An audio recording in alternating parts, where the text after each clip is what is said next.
Hello, everyone, and welcome back to X-Ranger. Before we begin, I thought it would be interesting if each of you could leave a comment indicating which part of the world you're joining us from.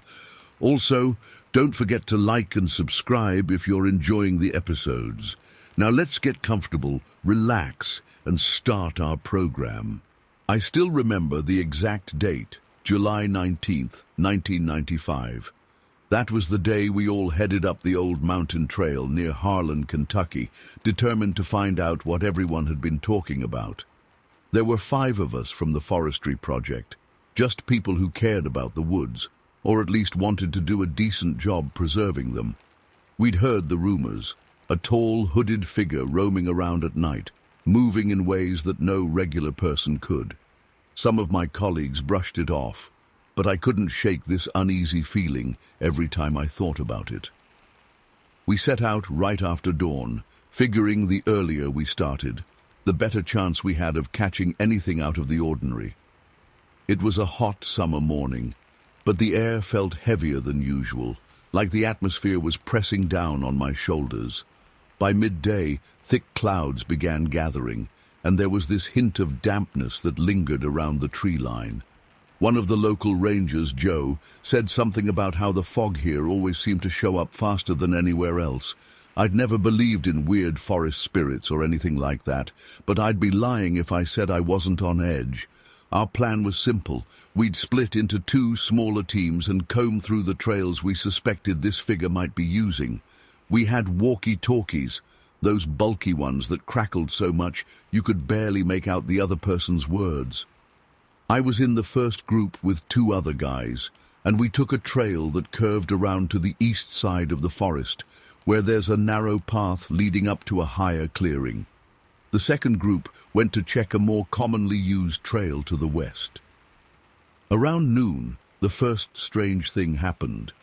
We stumbled upon footprints, long, narrow, and spaced in a way that suggested someone with a big stride had passed through.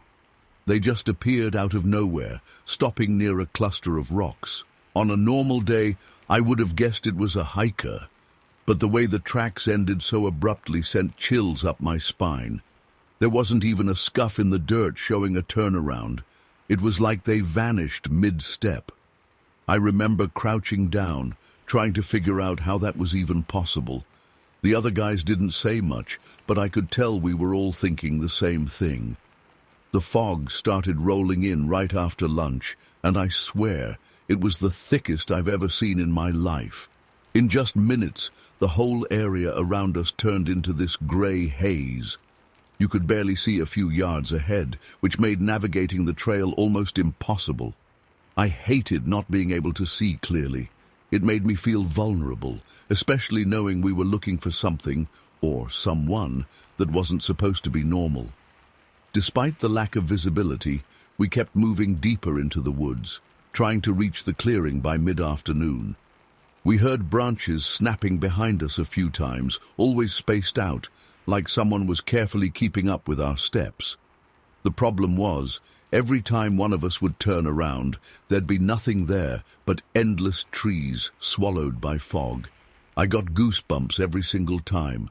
It was like the forest had a pulse, and it was beating in rhythm with my own heart. About an hour before sunset, my team and I arrived at the clearing, more like a small open patch where the trees parted, and you could see some of the surrounding hills if the fog hadn't been so dense. Normally, you'd get a decent view of the sunset from there, but now it just felt eerie and silent. We decided to set up a small campfire, hoping the light and warmth would keep us grounded.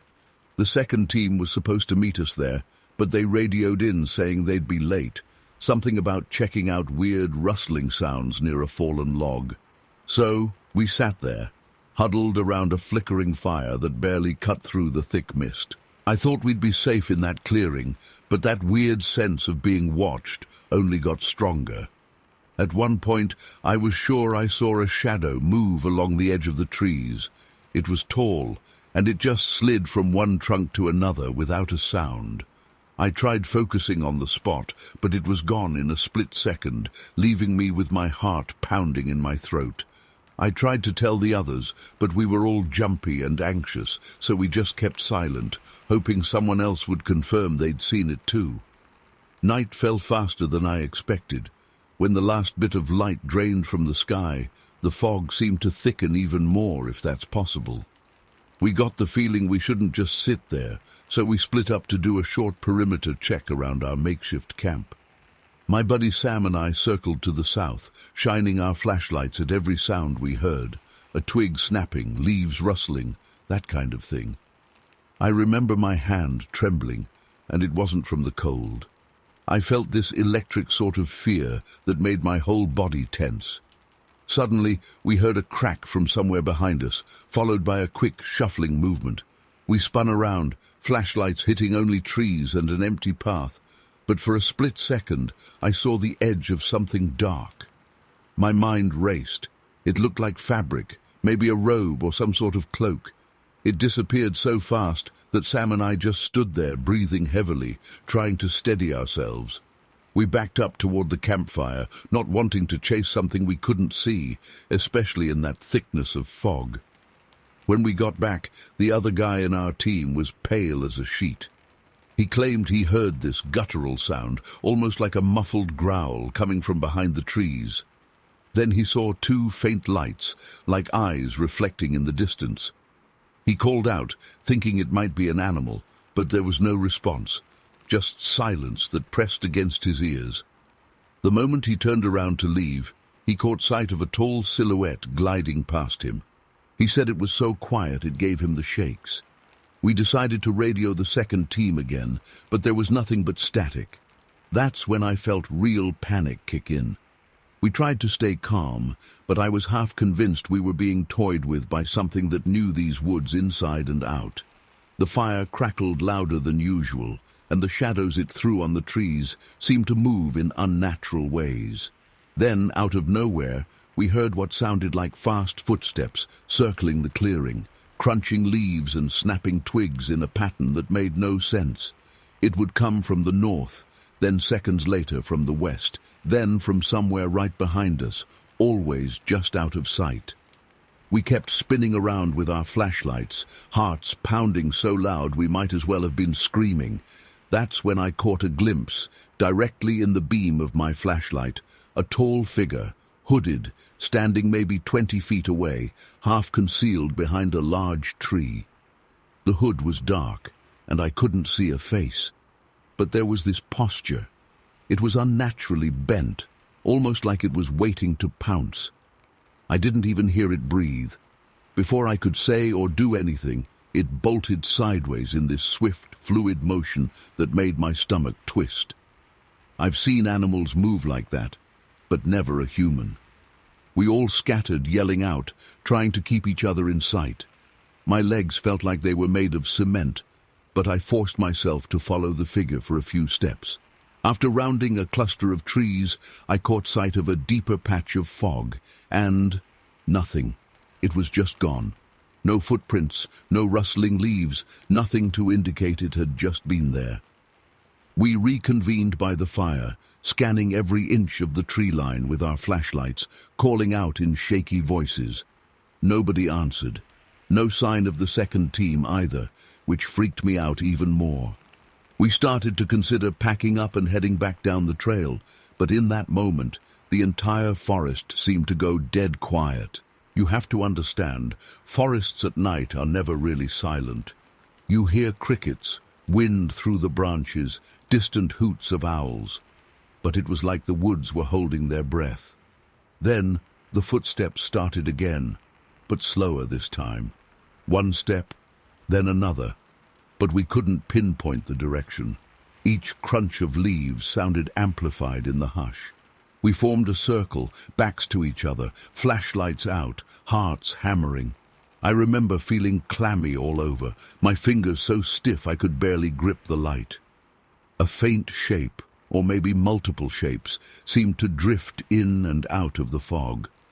We were certain we were surrounded. And then, just as abruptly as it all started, it stopped.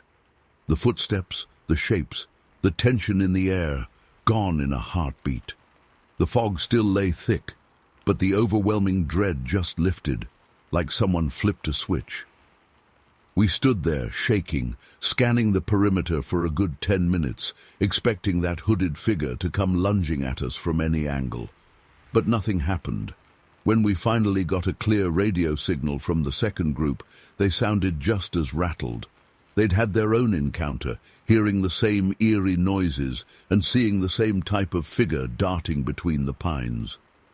We decided to head back down the trail, sticking together this time, barely saying a word. The entire trek back felt like we were wading through a nightmare. Every crunch under our boots made my nerves jump. To this day, I can't explain what or who we saw. We never found evidence strong enough to label it a real threat, and the local authorities eventually brushed it off as a legend that got out of hand. But I know what I felt out there. I know how my blood ran cold when I saw that figure under my flashlight, and how wrong it all felt. All these years later, I still get goosebumps when I think about it. One day of my life in those woods was enough to haunt me for the rest of it. Sometimes I wonder if it was all in my head, but the others saw it too. We all went our separate ways eventually, but none of us ever truly forgot.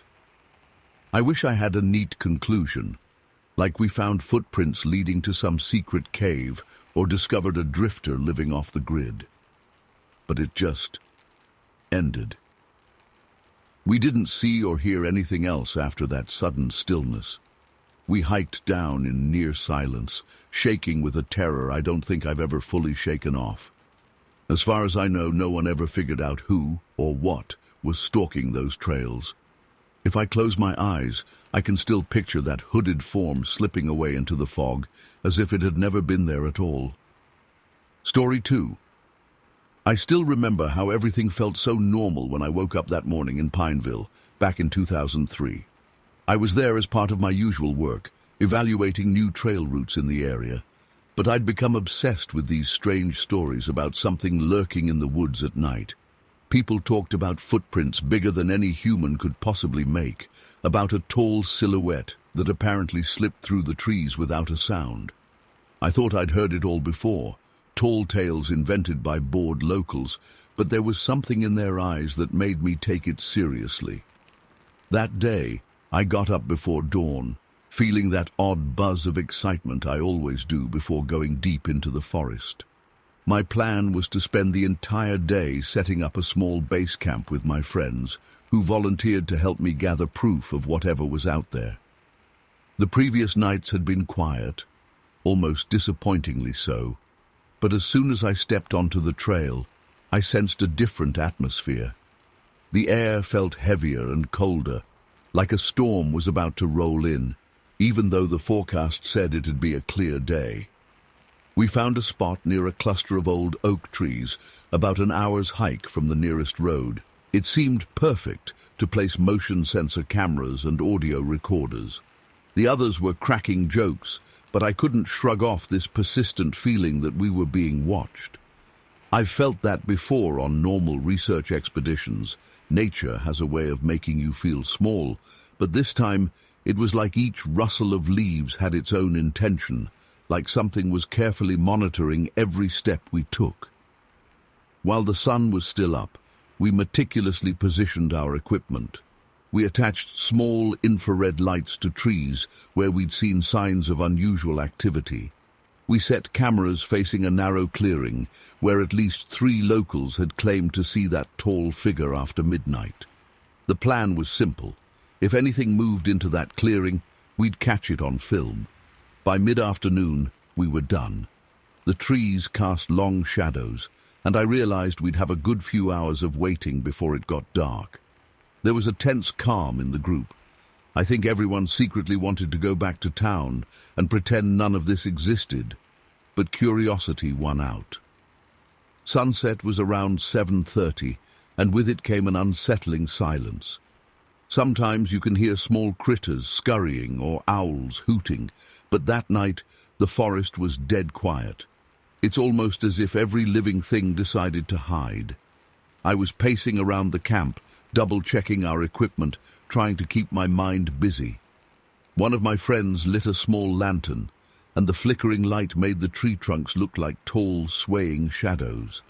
It must have been around 10 p.m. when I first heard it. The distinct sound of snapping twigs. Not just one or two, it was as if heavy footsteps were landing just out of sight. I froze, pointing my flashlight toward the noise, but saw nothing except an ordinary patch of brush and a few low-hanging branches. The others gathered around me, and we all listened. For a moment, I doubted my own ears, thinking maybe a deer had wandered close, but then I heard another crack, sharper and closer this time. I felt a rush of adrenaline that made the hairs on the back of my neck stand up. We decided to move quietly toward the nearest camera, which was set up about 50 feet from our camp. The idea was to check the live feed on a small monitor we'd brought along. I clutched my flashlight in one hand, scanning the darkness as we walked.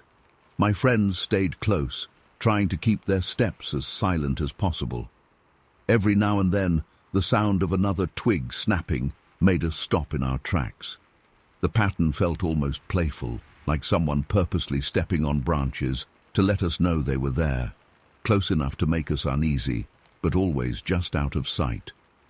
When we finally reached the camera monitor, my heart was pounding so loudly I could hear it in my ears.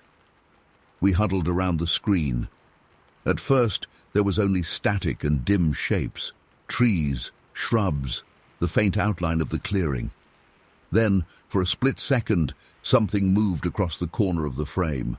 It was tall, maybe 7 or 8 feet, and it glided past the camera with a bizarre fluidity I'd never seen in any animal. The entire group sucked in their breath at the same time.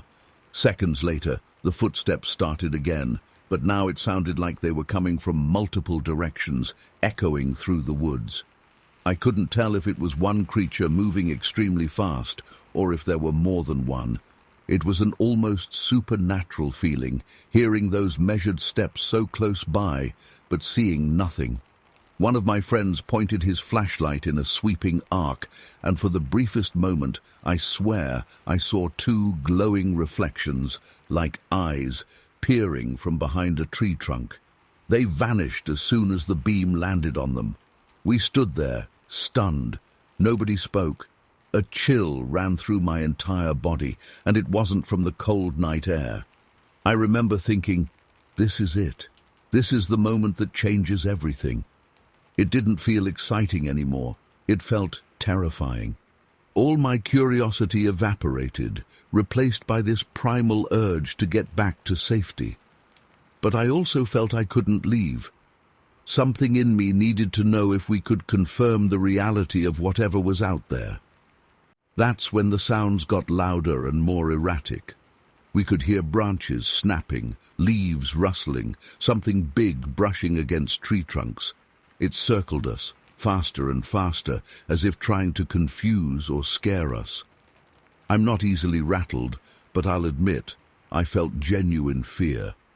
I tried to keep my breathing steady, but my hands were shaking. My flashlight beam trembled across the dense undergrowth, illuminating bits of broken branches, shadows, and occasionally glimpses of something moving, too quick to fully see. Then came a moment I'll never forget. Out of nowhere, the forest erupted in this guttural howl, deep and resonant. It didn't sound like any wolf or bear or mountain lion I've ever encountered, and I've spent years on different trails. It was layered, almost like multiple voices merging into one long wail. My entire group went rigid, exchanging wide-eyed looks. Part of me wanted to run, but my legs felt rooted to the ground. As suddenly as it started, the noise stopped. The silence returned, but it was far from comforting. We realized we had to check the other cameras. Maybe we'd captured something more concrete. Moving in a tight formation, we headed for the second camera station. The undergrowth was dense, and every so often we'd get that creeping sensation of being followed. When we reached the second camera, the LED indicator was blinking, which meant it had recorded motion. One friend fiddled with the small display, his hands trembling in the darkness. The footage was shaky. Our cameras weren't top of the line. But we saw enough. A tall, imposing silhouette stepping between trees, pausing briefly as if scanning its surroundings. The shape leaned forward once, and the camera caught what looked like a broad shoulder and a hint of muscular texture. No distinct features, though, just something undeniably large moving around with uncanny stealth. My heart felt like it might burst out of my chest just watching it. Right then, the camera feed went static. We heard another twig snap, this time right behind us. Everyone spun around, flashlights frantically searching the tree line. Nothing, not a single branch moved, no eyes reflected back. But the sensation of being watched was overwhelming. It was like the entire forest had become one giant presence, pushing in on us from every direction. I decided in that moment we had enough. My chest was tight, and the stress was getting to me. The rest of the group clearly felt the same. We hastily packed up the more portable cameras, leaving a couple behind because we didn't want to linger any longer than necessary. The journey back to the vehicles was tense. Every step felt like we were tempting fate, and every noise made us jump. I don't know if I was imagining it, but I kept sensing movement in my peripheral vision, like that tall figure was escorting us out, making sure we left. When we finally saw the outline of our cars, I let out a breath I hadn't realized I was holding. It was well past midnight. The moon was half hidden by clouds, and the distant glow of Pineville's streetlights looked like a mirage. We loaded our gear in record time, double-checking that no one was missing. Even though I was relieved to be out of the forest, I felt a swirl of unease, like the night had turned everything I knew upside down. We drove back into town mostly in silence, still processing what we'd experienced. I kept replaying the images in my mind, the fleeting glimpse of massive shoulders, the bizarre howl that seemed to vibrate through the trees, those eyes flashing in the darkness. The next day I tried to review some of the footage on a bigger screen, but it wasn't much clearer than what we saw out there. Grainy shapes, silhouettes, the occasional reflection of light. Yet, it was enough to make me realize that something truly is out there. Something big, something careful, something that, to this day, I can't fully explain. That was the last time I ventured out at night in those woods. It all happened so quickly, and yet the memory feels ingrained in slow motion. One day, ordinary enough, ended in an encounter that still makes my heart skip a beat. After that night, I kept talking to the locals, trying to piece everything together, but no definitive answers emerged. There were more sightings, more stories, but no real conclusions. Even now, I've never managed to rationalize what we saw or heard. All I know is that I was there, and those massive footprints and that towering form weren't just a figment of imagination. I'm still not entirely sure what we crossed paths with, and maybe I never will. But every time I think about those footsteps circling us in the dark, my spine goes cold. And to be honest, maybe it's better that I don't have all the answers. Sometimes it feels like whatever it was just allowed us that glimpse. And once it was done, it receded back into the forest without explanation. And that's the part that still haunts me the most. Story 3. I still remember that day in the fall of 2010, like it just happened yesterday. I was stationed in Ashwood, Oregon. Back then, my job was mostly gathering intel on illegal weapon trades in the area. It was quiet work, honestly. Ashwood is small, surrounded by towering pines, and the biggest crimes you'd usually hear about were speeding tickets or rowdy bar fights. But then I started hearing these bizarre rumors about some kind of hybrid creature lurking in the woods. People talked about it like it was part human, part something else. At first, I thought it was just local gossip, maybe a bear mistaken for a tall figure or someone pulling a prank. But I kept hearing these stories repeat in different corners of town. It was odd how consistent they were, despite small variations in each version. One day, I was filing reports at the old makeshift office we used. That place always smelled like dusty wood and stale coffee. The phone rang, and it was Ezekiel Frost, a private investigator I'd partnered with before. He told me he'd heard those same rumors I had, and he'd been asked to help. He sounded spooked, which wasn't like him. Ezekiel was the type to keep calm, even if the building was on fire. But that day, there was something in his voice I couldn't ignore. We decided to meet by a wooded area just outside town, where people said the creature had been spotted late at night. I got there a bit before sunset.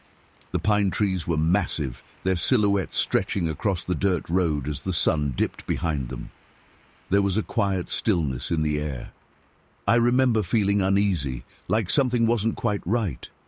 Normally, the woods are filled with sounds, birds, rustling branches, maybe a squirrel darting through the brush. But that evening, it felt like even nature was holding its breath. Ezekiel showed up not long after, along with 2 locals who volunteered to help out. We set up a few cameras near a clearing where supposedly footprints were found. They were large, oddly shaped. Definitely not regular boot prints, but I couldn't say for sure what had made them. All I know is they had this elongated shape, like a person's footprint stretched out at the toes. Maybe an animal, maybe not. The plan was to sit tight until dark, quietly watch, and see if anything showed up. The hours dragged on. We kept our eyes on the tree line, listening for any crack or shuffle that might indicate movement. But everything stayed perfectly still. Honestly, part of me was relieved. I was starting to think it might all be a hoax or just people seeing things in the dark. Then, maybe around 10 p.m., and I heard Ezekiel's quick intake of breath next to me. My heart jumped into my throat. He gestured, no words, just pointed. At first, I saw nothing.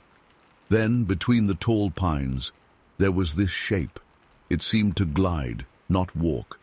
I couldn't make out any clear details, just a dark figure moving unnaturally fast.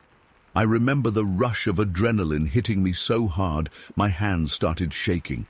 It was too tall to be a normal person, and it moved in such a fluid, silent way that it made the hair on the back of my neck stand on end. I nudged one of the locals to see if he was seeing it too. The look on his face told me he did. Without thinking, we started toward the clearing, trying to keep our distance but not lose sight. That's when it turned its head. At least, I think it turned its head. It was hard to see its face in the darkness. There was no glow of eyes or anything that dramatic, but I had the overwhelming sense that it was looking directly at us, like it knew exactly where we stood. The figure slipped behind a cluster of trees. We rushed after it, stepping carefully over fallen logs and thick brush. The forest floor was uneven, and more than once I almost tripped. But all I could think about was not letting this thing get away. If we could just see what it was, we'd have answers. The rumors, the confusion. Maybe we could finally put it all to rest.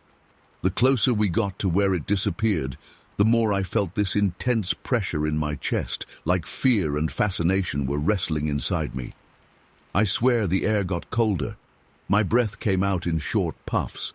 Then we saw movement again, this time to our left, deeper into the woods.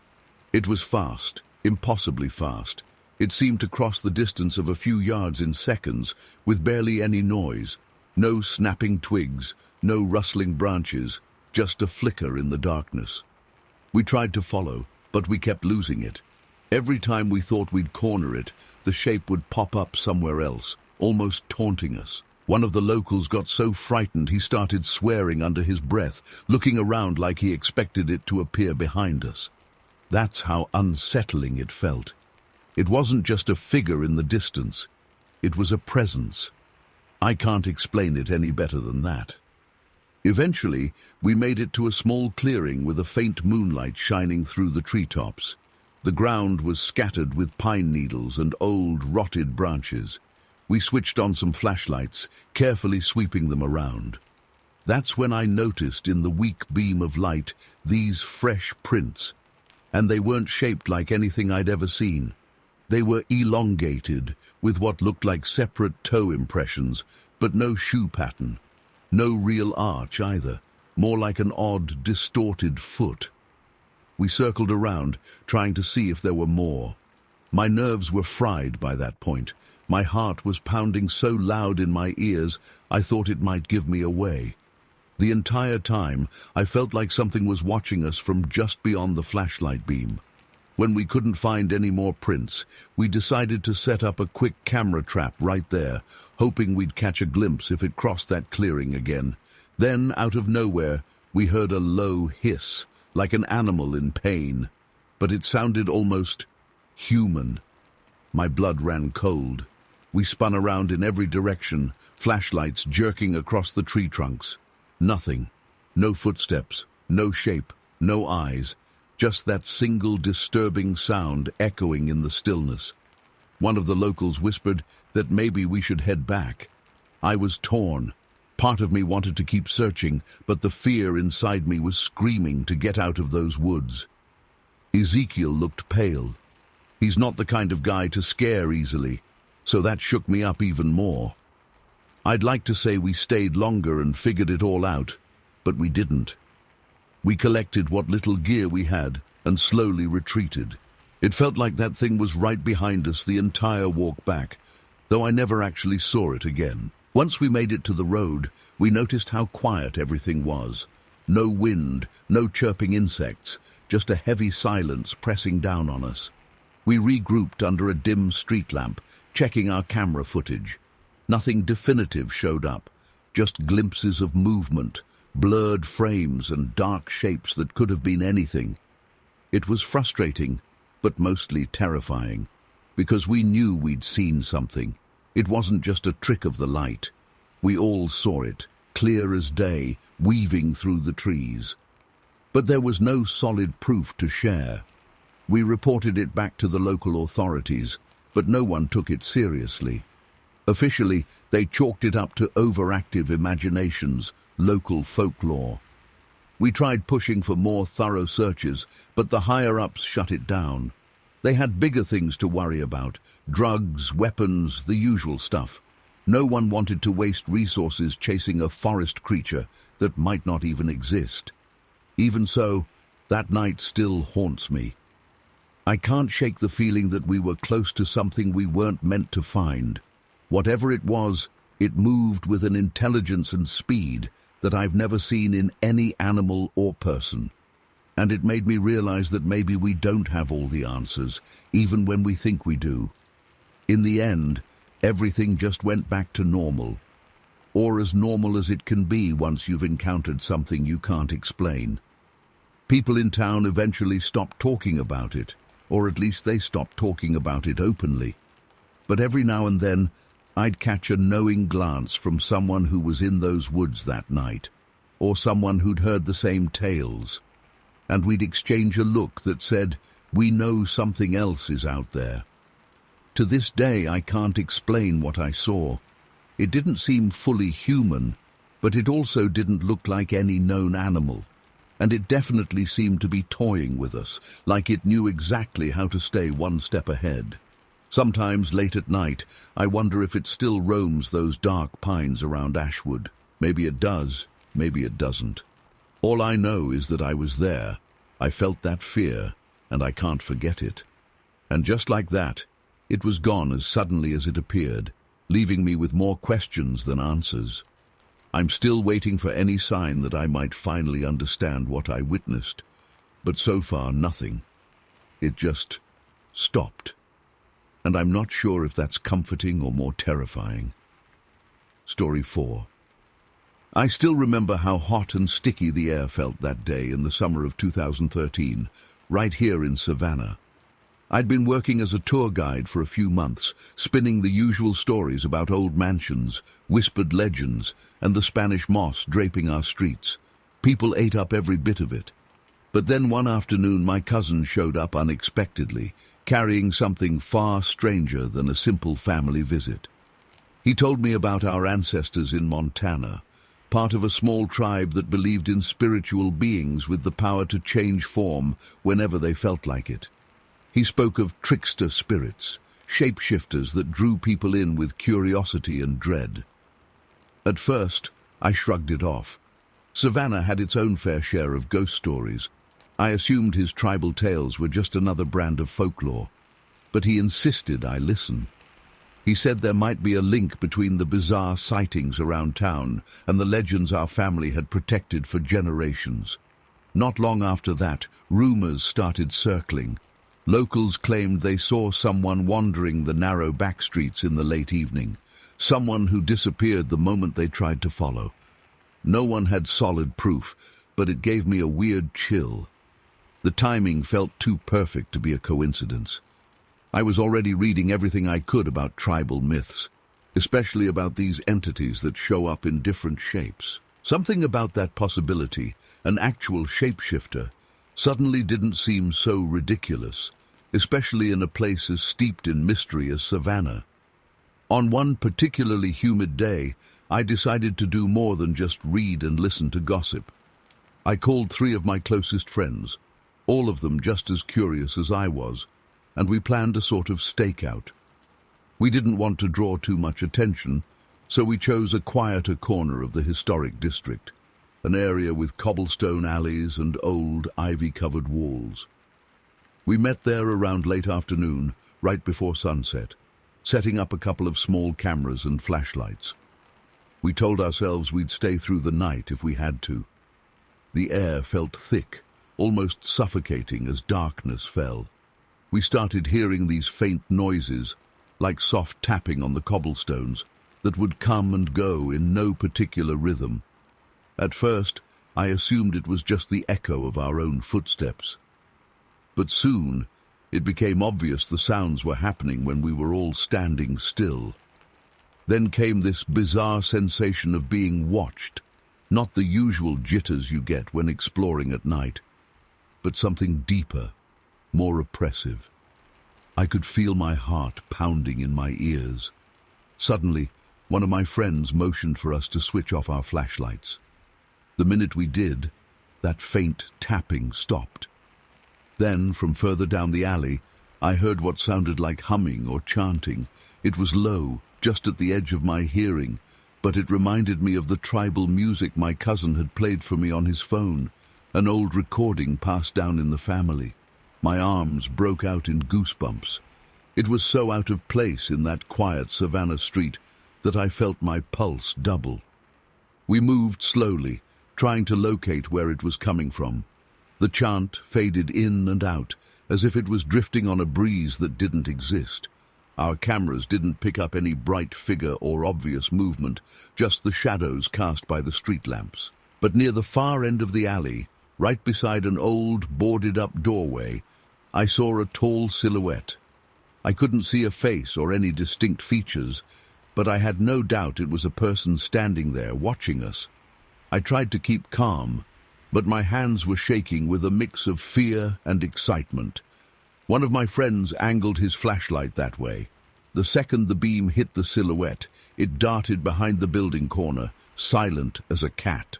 I ran after it, heart thudding so loudly that I was sure the entire block could hear. When I rounded the corner, there was nobody. The alley dead-ended into a padlocked fence that would have taken time to climb. There was no rattling metal, no sign of movement, just emptiness. I scanned the ground for footprints. The cobblestones were slightly damp from earlier rain, and that's where things got even more bizarre. I noticed what looked like 2 or 3 footprints pressed into the wet patches, but they weren't right. They didn't look like footprints made by boots or sneakers. They almost looked too narrow and oddly spaced, and just a few feet away, they vanished completely, like whoever, or whatever had made them, had simply stopped leaving marks. I admit, I started thinking about those tribal legends, the shapeshifters that could adopt any form. My stomach was twisted in knots. For a second, I thought maybe it was an animal's prints, but they were too large for a typical stray dog or a cat. It was like half a human footprint, half something else entirely. I bent down to examine them more closely, but a sudden gust of wind blew some loose gravel over them. erasing the outlines.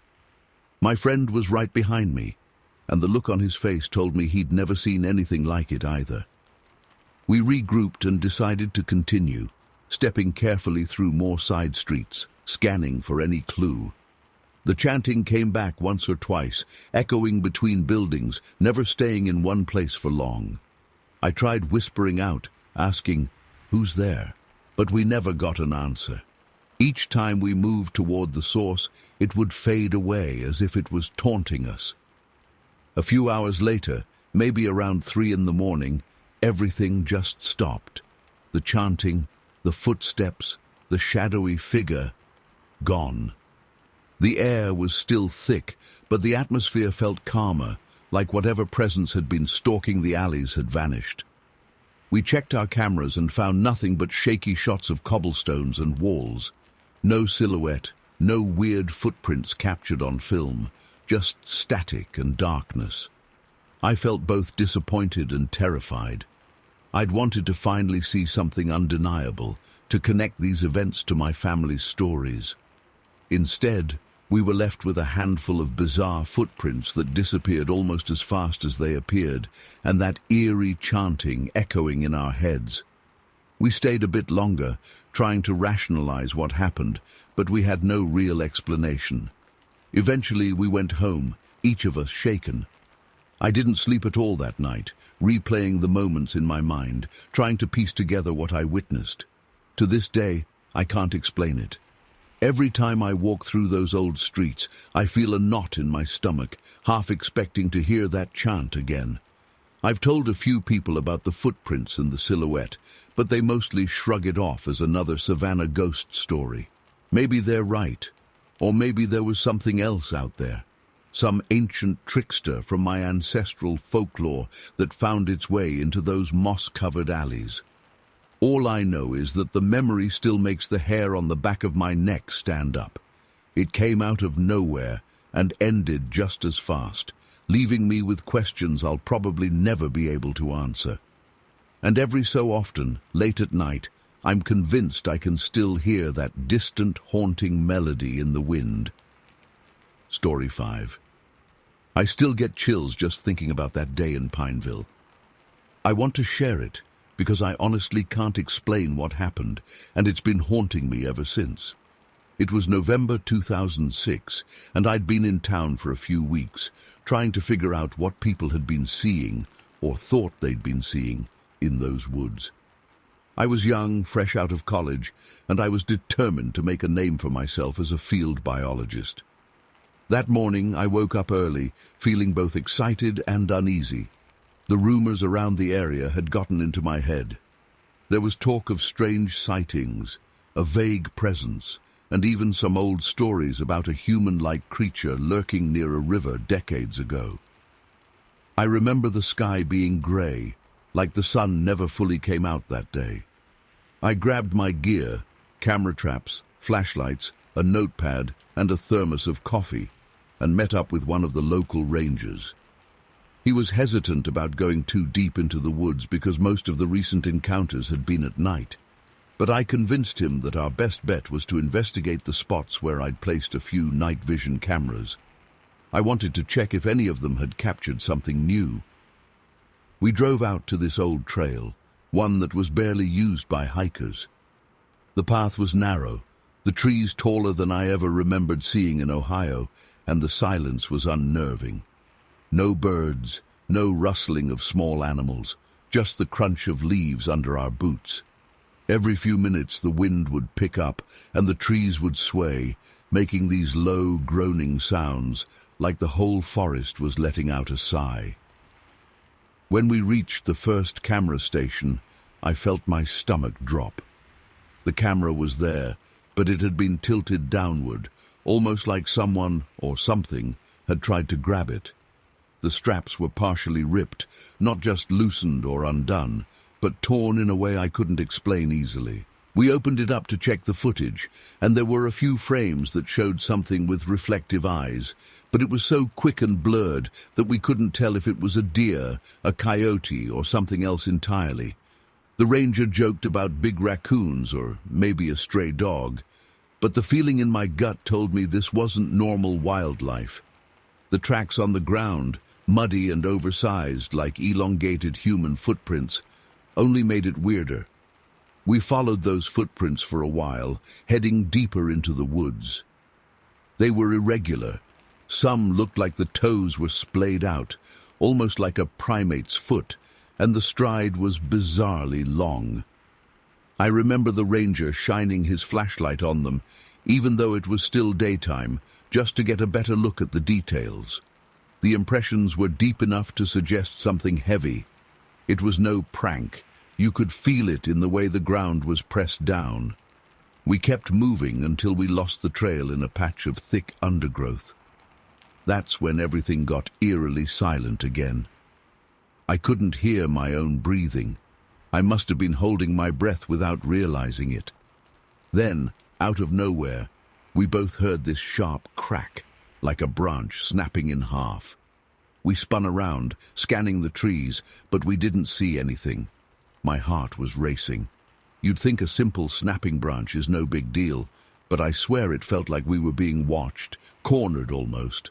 We decided to head toward the old mill by the river, where a few folks had claimed they saw a dark figure running late at night. It was a bit of a hike, but we thought it might give us more clues. On the way, the weirdness continued. Several times we heard soft rustling behind us, like somebody carefully stepping on leaves. But every time we stopped to listen, it stopped too. It felt like a game of cat and mouse, except we had no idea what was stalking us. When we finally reached the mill, it was just as run-down as the stories suggested. The wooden structure looked like it was about to collapse, and there was a stale smell in the air, like damp wood and rotting leaves. I could sense the ranger's unease. Neither of us wanted to go inside, but I also knew that if I was serious about this research, I couldn't chicken out. So I pushed open the old door, and the hinge let out this awful screech that echoed inside. The interior was dusty and dark. Every step made the floorboards creak loudly. As I scanned the room with my flashlight, I noticed claw-like marks on one of the wooden beams, up high, higher than I could reach even if I stood on my toes. It honestly looked like something had been climbing or dragging its nails across the wood. I took a few photos with my phone, which, back in 2006, wasn't exactly high resolution, just to have some record of it. Right when I was about to snap another shot, I heard something move outside, near the river. This time it wasn't just a rustle or a crack. It was a thumping sound, like heavy footsteps pounding the ground at a dead sprint.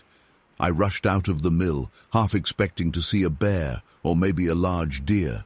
But there was nothing, just the river flowing calmly. The ranger came out right after me, and for a split second, I saw real fear in his eyes. He said he'd never heard an animal move like that, not with that speed and weight. I started to feel this overwhelming dread, as if we were trespassing somewhere we shouldn't be.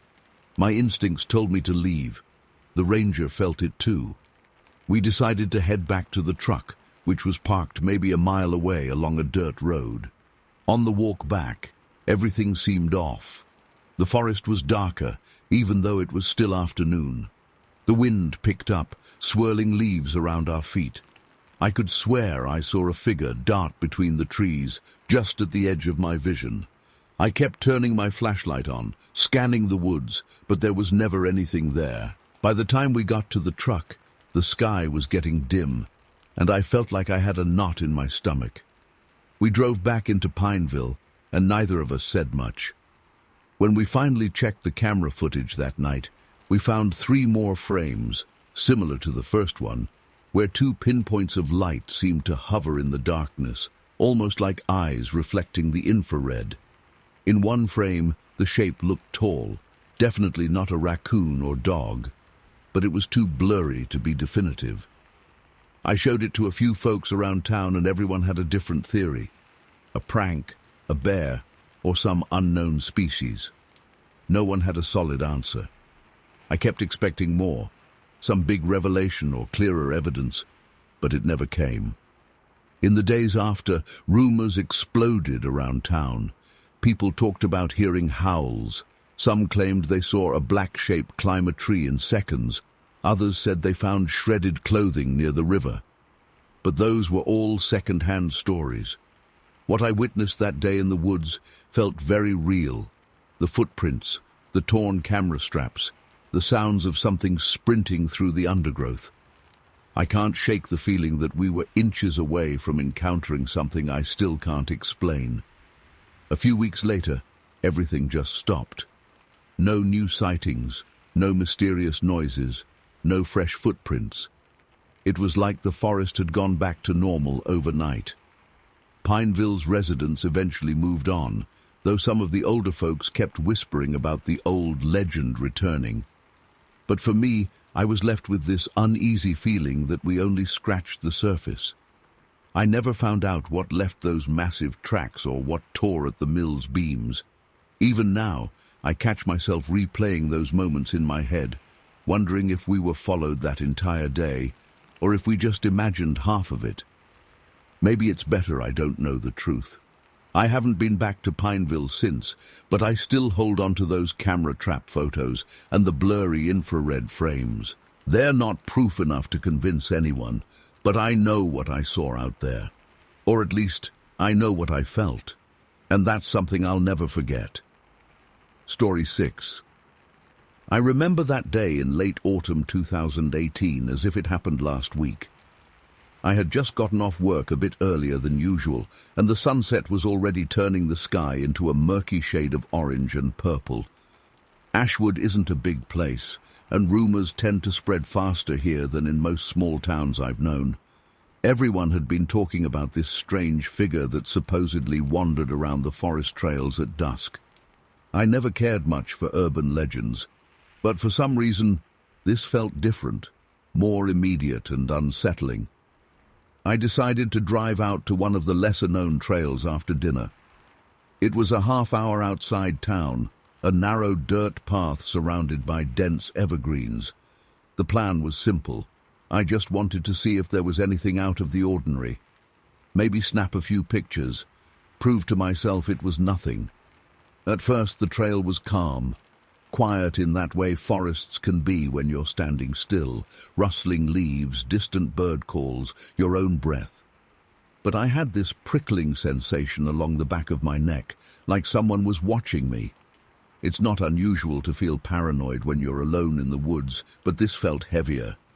As I kept walking, the sun dipped lower, and the light began to fade quickly. I had a decent flashlight with me, so I wasn't worried about losing my way. Still, the darkness gathered fast. I was maybe a mile in when I heard something I couldn't immediately place, like soft scratching against tree bark. It wasn't loud, it was almost stealthy. I stopped for a moment and panned my flashlight around. Nothing, but the hair on my arm stood up. I could feel I wasn't alone. I tried to ignore the unease and continued forward. The temperature dropped slightly. Or maybe it was just my imagination. Another sound came from behind me. This time it was like a low rustle of leaves, as if something moved quickly through the undergrowth. I spun around, shining my light, but the beam just revealed more trees, the path behind me, and complete emptiness. My heart rate went up.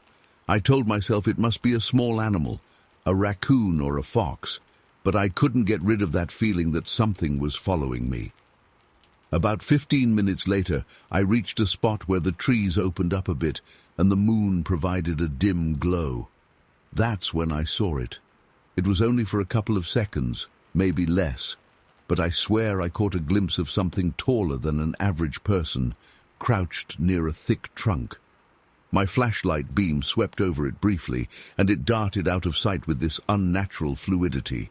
I froze, unsure if my eyes were playing tricks on me. Part of me wanted to run. Another part was too curious, and maybe too stubborn, to leave just yet. I stood there, my flashlight trembling in my hand, scanning the darkness. I listened carefully. At first, only silence. But then I caught a faint scraping sound, like nails on wood. It was slow, almost deliberate.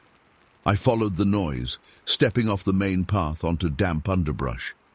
With each step, I felt more uncertain.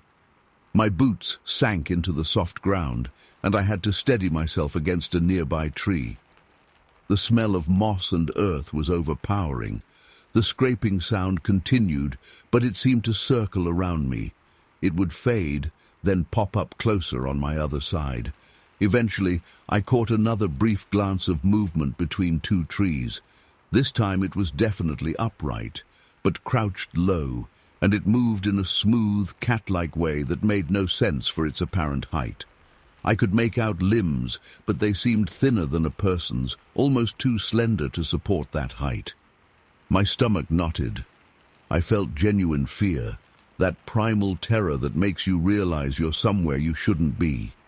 That's when the noises intensified. Soft steps on fallen needles, the scrape of something sharp on bark, a muffled panting I hadn't noticed before. I started to back away, pointing my flashlight in every direction. My mouth felt dry, and my chest was tight. I'd never been that close to outright panic before, but my instincts were screaming at me to leave. I began to walk back the way I came, trying to stay calm and not break into a sprint. My pulse hammered in my ears, and with each step, I half expected to feel something grab me from behind. The noises kept up, trailing me, sometimes swinging around to my left or right, like this thing was circling me, studying me. At one point, I thought I saw a pair of faintly glowing eyes reflect in the flashlight beam somewhere above me in the low branches, but it vanished as soon as I aimed directly at it. My brain couldn't process what kind of animal behaves like that. No bear, no cougar moves that silently in a circle around a person, and definitely none look like they have elongated limbs or posture like that. I started to doubt everything I'd read or heard. My heart was racing so fast I could barely control my breathing. At last, I made it back to the main trail and picked up my pace, almost jogging. A sudden crack of a branch off to my left made me jump. My flashlight flickered, probably from me gripping it too tight, or maybe the battery was failing. It gave a couple of weak flashes, then steadied again. In that strobe-like moment, I caught another glimpse. It was no more than 20 feet away, partially obscured by branches, but definitely standing on two legs. The head seemed slightly tilted, as though it was curious about me. My mind screamed that this wasn't natural. Whatever it was, it felt completely out of place, an intruder in this forest, but also weirdly at home in the darkness. I didn't stick around to observe any more details. I broke into a full run. I almost slipped a few times on the wet leaves, but the adrenaline was all that kept me going. My flashlight beam bobbed wildly as I sprinted, and every shadow seemed to morph into something malevolent. I had the sense that it was still behind me, but I was too terrified to look back. I could hear rustling, snapping twigs, and I pictured it closing in on me. At one point, I thought I felt a rush of air just behind my shoulder. I forced myself not to scream. After what felt like ages, I saw the faint glow of my car's taillights. I kept running until I nearly collapsed against the driver's side door. My hands were shaking so badly, I fumbled the keys. Once inside, I immediately locked the doors and started the engine. My headlights illuminated the trail entrance, but there was nothing there. No shape, no movement. I waited, my breath ragged, my heart pounding like a drum. The forest looked still again, like all of this might have been a nightmare. But my body told me otherwise. My gut told me I'd seen something real. I sped back to town, trying to rationalize the entire experience. Could it have been a person messing with me? A weird animal? But the way it moved, the height, those reflective eyes, none of it added up to anything I knew. I felt a wave of nausea hit me as I pulled into my driveway.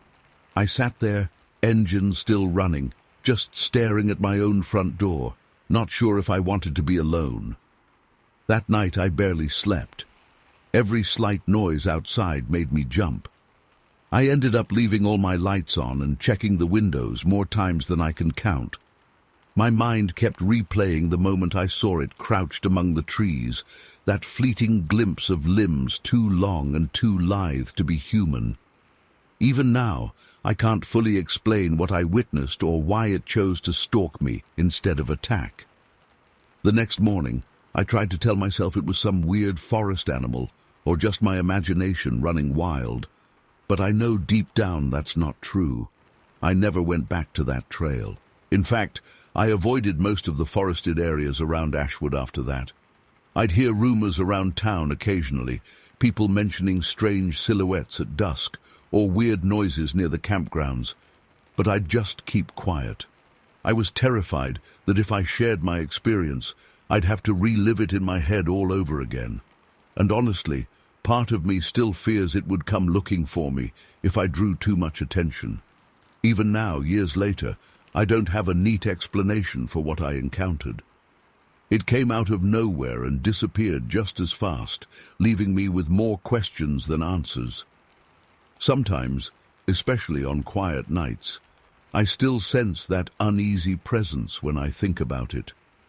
It's like some part of me knows it's still out there, blending in with the shadows, waiting for the next person to wander off the path at the wrong time. And that's the worst part. That lingering feeling that maybe it's not gone at all. Maybe it's just biding its time. I wish I could say I'm certain it was all in my head, but I'm not. All I know is that something is out there in those woods, and I can't shake the feeling that it saw me too. Story 7. I still remember how the air felt heavier that evening in 2014, up near Spruce Knob in West Virginia. I was part of a trail conservation crew, and we had arrived earlier that month to get everything ready for the upcoming season. Locals in the nearby village had been whispering about strange occurrences along some of the more isolated paths. I'd always been drawn to stories like that, maybe because of my background and the tales passed down in my family. So I volunteered to do a night survey with a few of my teammates, hoping we might figure out what was causing all those rumors. That day felt off from the start. Even before we headed out, I sensed this underlying tension in the air. I tried to shake it off as nerves. Maybe I was just excited. We packed up our gear in late afternoon, with enough time to reach the deeper part of the trail system before the sun went down. The plan was simple: scout the area that supposedly had the strangest reports, set up some recording equipment, and see if anything unusual happened. It was still light out when we entered the thick patch of forest. The rest of the team was chatting about local legends they'd heard, like eerie lights near certain creeks and occasional footprints that didn't match any animal in the region. I was listening, but my mind kept wandering back to the conversation I'd had with an older woman from the village. She'd hinted at some guardian presence in the woods, an entity, maybe, that only showed itself to people who ventured a bit too far from the known trails. She made it sound almost like a test of respect or courage. The deeper we went, the more I realized how dense everything was. The trees here stood much closer together, and the undergrowth felt thicker than any place I'd worked in before. Around sunset, the woods seemed to swallow whatever light was left. That's when the atmosphere changed. My skin prickled with goosebumps, and I remember glancing around, feeling sure we were being watched. There was no wind, yet I kept hearing what sounded like twigs snapping underfoot off in the distance. It wasn't frantic, just sporadic cracks that echoed through the stillness. We had some basic cameras and old handheld recorders. We set those up in a small clearing. The plan was to sit quietly for a few hours, cycle through different watch rotations, and hope to capture something on film or audio. At first, everything felt normal enough, just the usual noises of a forest at night, distant frogs, insects, an occasional owl. But after maybe an hour, I heard this distinct sound, like branches bending, but there was no breeze. It reminded me of a large figure pushing through brush, except there weren't any footsteps to match. It was more like the forest itself was groaning. A couple of my team members heard it too. I tried to locate the source, aiming my flashlight in the direction, but I saw nothing. We decided to quietly check our surroundings, so we split into pairs, each moving a short distance around the clearing. When I ventured off with one of my colleagues, there was this feeling of anticipation in the air, like we were about to stumble onto something we weren't meant to see. I couldn't shake the sensation that there were eyes on us, even though I never actually saw a pair of glowing eyes or anything like that. I just sensed something moving parallel to us, always just out of sight. Every once in a while, I'd catch a flicker of motion from the corner of my eye, but when I turned, everything was still. My heart was pounding so loud I could hear my own pulse. We didn't want to wander too far from our equipment, so we looped back to the clearing. When we regrouped, everyone was a bit on edge. Nobody had seen anything conclusive, just more noises and that unwavering feeling of being followed. We decided to turn on our flashlights and try a quick sweep of the immediate area before checking the recordings. One of our drones had a night vision camera, so we launched it to scan the tree canopy and surroundings. I kept expecting the screen to show some shape lurking in the darkness, but it never did. Every once in a while, the drone's monitor flickered as if it was picking up a faint heat signature, but it would vanish a second later. Eventually, we all settled back down. It was past midnight by that point, and the forest was unnervingly quiet. That's when the whispering started. It was so faint at first that I thought my mind was playing tricks on me. But as I strained to listen, I realized it sounded like chanting or humming, like someone mumbling just out of earshot. One of the guys whispered that it could be the wind in the treetops, but there was no wind to speak of. It wasn't consistent either. It would rise for a moment, then stop altogether. I felt this chill crawl up my spine, and the hair on my arms stood up. Without even planning it, we all kind of moved closer together. Part of me wanted to run back to the main trailhead, but my curiosity was stronger. I started to record some audio with my phone, just to see if we could catch anything. The whispering seemed to fade in and out, and there were a few times I was almost certain it formed words. But I couldn't decipher anything specific, only the eerie cadence that made me feel like something older, something deeply tied to the land, was humming a tune we weren't meant to hear. Suddenly, the forest snapped back into its usual sounds, like someone had flipped a switch. Crickets, owls, and the faint rustle of leaves returned, and that heavy weight in the air lifted. It felt like whatever was watching us had retreated all at once. We spent another hour going through the footage, rechecking our drone feeds, and listening to whatever we recorded. There were small, unexplainable bursts of static, but no clear evidence of anything supernatural or even unusual. Yet the feeling we all shared was undeniable. Something had been there with us, observing, maybe testing. Before we left, I remember standing in that clearing, shining my flashlight around one last time. The beam illuminated the trunks of tall trees, and for just a split second, I thought I caught a reflection, like eyes watching. But it vanished as soon as I blinked. No one else saw it, so I kept it to myself. We packed up and headed back. The whole walk out, the woods felt normal again, almost welcoming. By the time we reached our vehicles, we were left with this strange mix of relief and confusion. I felt that we had crossed some boundary and then been allowed to leave. It's hard to describe, but I still get goosebumps thinking about it. When we played back the audio at home later, we could barely hear the whisper-like noises.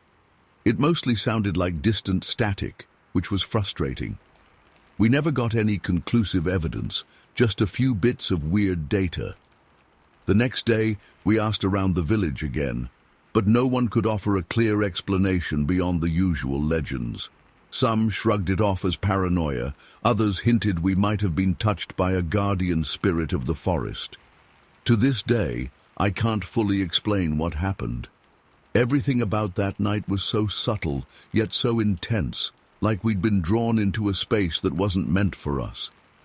Part of me still wonders if I really saw something in the trees at the end, or if I just imagined it. But whatever it was, ended as quickly as it started.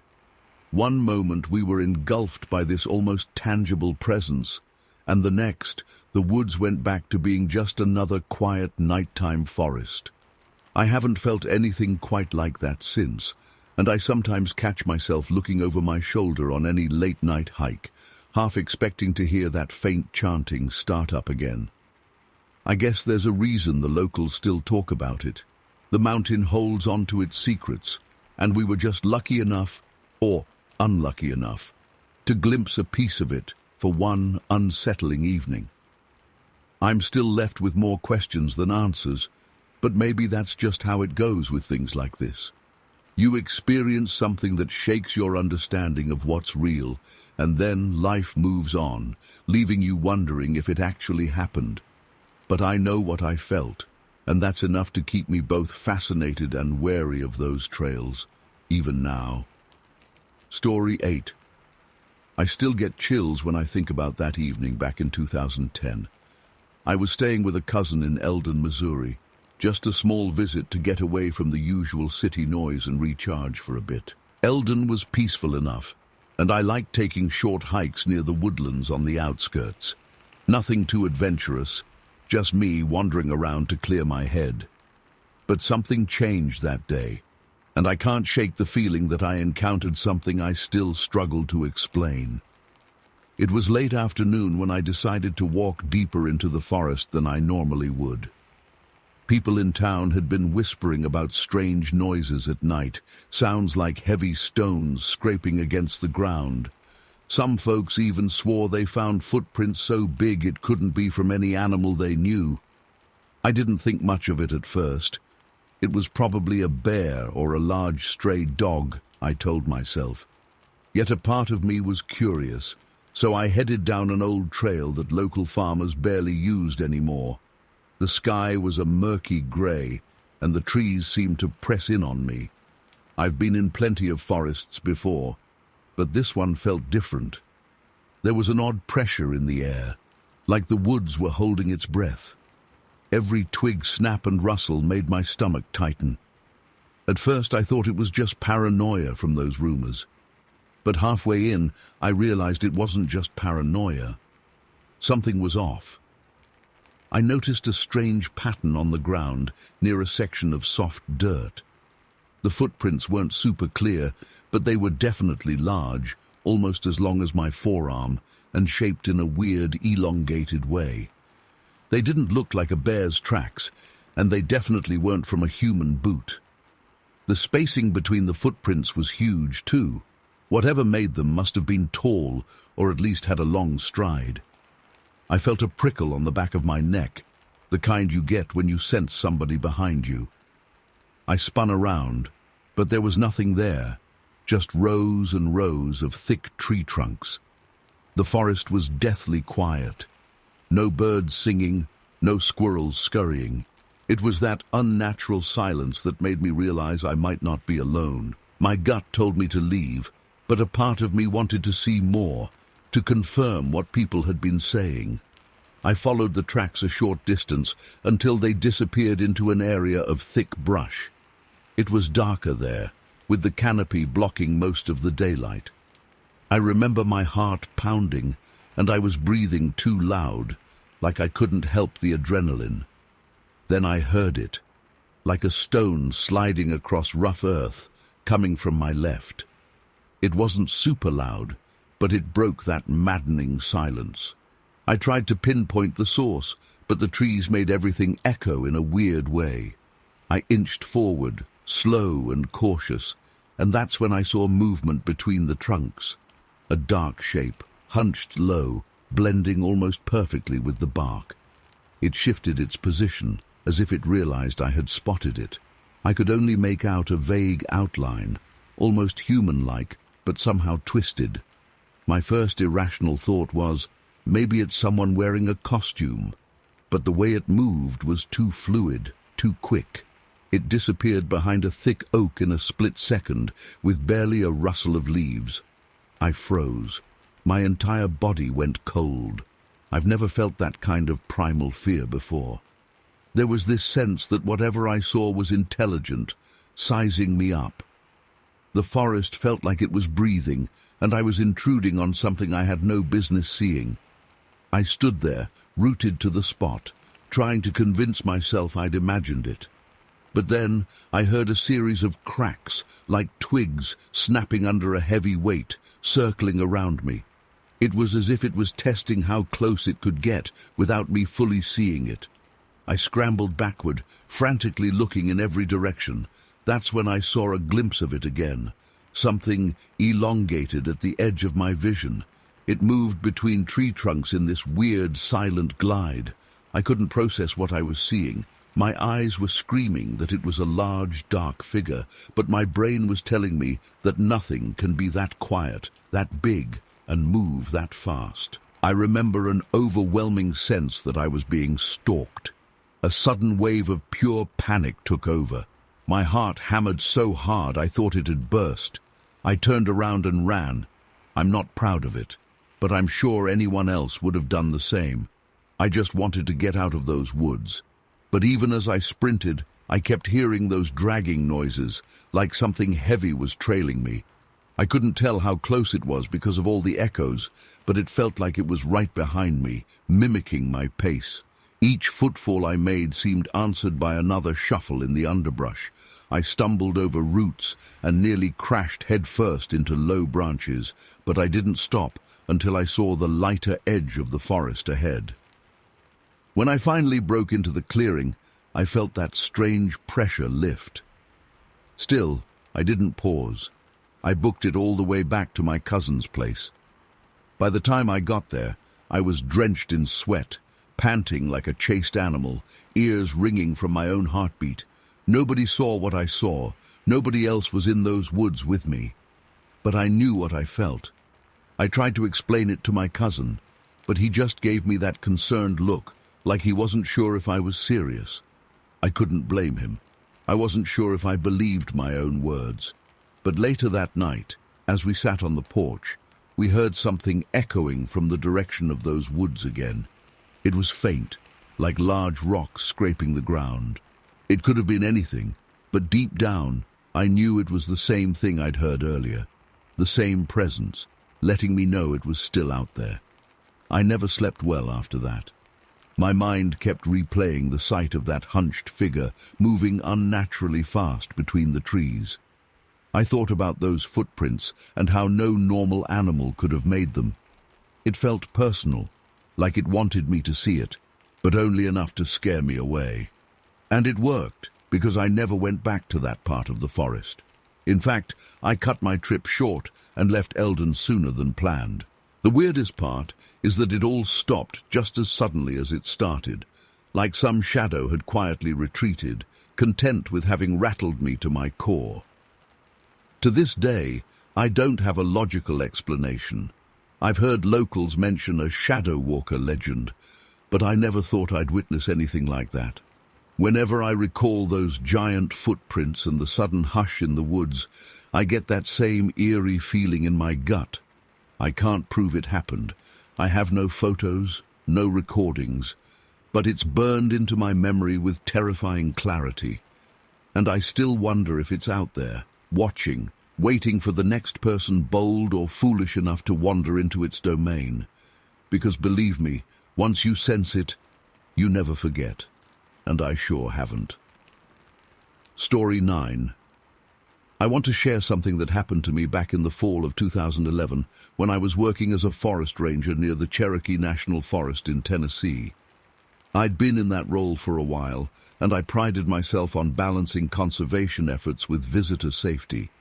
I grew up hearing all sorts of stories from my family, legends of spirits or creatures that roamed the woods. I always figured they were just metaphors, ways of teaching respect for nature. But one day, I experienced something I can't explain to this day. I remember that morning starting out pretty normal. My supervisor mentioned that several hikers had reported feeling uneasy in a part of the forest we rarely patrolled. There were no official trails there, so naturally I assumed maybe we had unauthorized hunters or people venturing too deep. I decided to check it out myself later that afternoon. I always felt a connection to those woods, but something about that morning air made the hair on my arms stand on end. It was oddly still. The usual chatter of birds and distant rustling was missing. I tried to shrug it off as just a quiet day. Around midday, I got my gear together. Flashlight, radio, a small emergency pack. I told a colleague where I was headed but kept the details vague. I didn't want to sound paranoid. The route I took was off the main paths, cutting through thick undergrowth and winding up near a rocky outcropping that overlooked part of the valley. It was a vantage point I'd used before to watch wildlife. Once I found a comfortable spot, I settled in, expecting maybe to catch some unsuspecting hikers or at worst, an illegal hunter. At first, nothing happened. I just sat there in the quiet, listening. It's tough to describe, but the silence felt like it was pressing down on me. Usually, even on calm days, you can hear squirrels scurrying, leaves shifting, or insects buzzing. But that afternoon, every sound seemed swallowed by this oppressive hush. I started to feel uneasy in a way I never had before. I'd spent plenty of nights alone in these woods, but that day felt different. It was like the forest was holding its breath. Sometime later, maybe a couple of hours in, I caught a flicker of movement in the corner of my eye. It was far off, near the edge of a cluster of pine trees. At first, I thought it might be a deer. I grabbed my binoculars and scanned the area, but didn't see anything. Then I heard a faint snapping sound, like a branch being stepped on. I was sure someone was there. I got up slowly and began walking toward that spot, trying to keep my steps quiet. My heart was pounding so hard I could feel it in my chest. As I approached, I noticed the ground had strange footprints, a set of tracks I couldn't immediately identify. They looked almost human, but elongated, the toes merging in a way that just didn't match anything I knew. I remember kneeling down to examine them, running my hand alongside one of the prints. It was fresh. The edges of the print were still crisp in the damp soil. That's when I felt a sudden, overwhelming sense of being watched. My throat went dry, and I had to force myself to swallow. I stood up and scanned the tree line again. The trees were dense, and the sunlight was already starting to fade as the afternoon gave way to early evening. My radio crackled softly with static, and it made me jump. I tried to call in, just to let someone know I was still out there, but the static grew louder, and I couldn't get a clear signal. It was like something was interfering. I remember cursing under my breath and feeling my anxiety spike. That's when I saw it. In the dimming light, a tall figure, thin, but not in a way I'd ever seen in a person, stepped momentarily into view between two trunks. I couldn't make out the face clearly, but there was something off about its features, like the proportions didn't belong on a human head. I only saw it for a second or two before it slipped back into the shadow. My mind went into overdrive. Was it a person in some weird outfit? Was I seeing a trick of the light? I was so rattled I nearly dropped my flashlight. I decided I had to move closer, even though my instincts told me to get out. I was the ranger on duty, and it was my job to check on potential threats. My heart was hammering in my chest, and every step felt heavier. I kept my flashlight off for the moment, trying not to give away my position. As I got closer, the forest seemed even quieter. No wind, no animals, no insects. Just a stillness that made my ears ring. Eventually, I reached a small clearing. It was darker there, the trees overhead forming a thick canopy. I shone my flashlight around carefully. The beam caught a glimpse of something pale near the base of a tree. It looked like another footprint, but bigger than the ones I'd seen earlier. I heard a light rustle behind me, and I spun around so fast that I stumbled over a rock. When I scrambled back to my feet, my flashlight caught a glimpse of that figure again, this time just a few yards away. I can't even fully describe it. It looked almost human, but the limbs seemed too elongated. The head turned slightly toward me, and for a split second I thought I saw eyes reflecting the beam in an unnerving, faint glow. I froze. Everything inside me screamed to run, but I couldn't make my legs move. The creature, if that's what it was, didn't move either. We just stared at each other. Then, in a split second, it darted off to the side, vanishing between the trees with a speed that didn't seem natural. My lungs felt tight. I realized I'd been holding my breath, and when I finally breathed out, I felt a cold sweat on my neck. I tried once more to radio for backup, but all I got was static. I considered firing a warning shot from my sidearm, but something in me said that was a terrible idea. Instead, I turned and headed back the way I came, figuring I'd return to the vantage point to see if I could spot it from a distance. On my way back, I kept thinking I saw it in the corner of my eye, some flicker of movement, a shadow out of place. I started to feel dizzy and disoriented, like the forest was playing tricks on me. Twice I stopped to catch my breath and steady my nerves. The temperature seemed to drop too, and my breath formed small clouds in the fading light. By the time I reached the rocky overlook, the sun had nearly gone down. The sky had that deep purple hue, and the valley below was already swallowed by darkness. I scanned the treetops, searching for any sign of movement. That's when I heard this low, droning sound. It wasn't an animal call I recognized.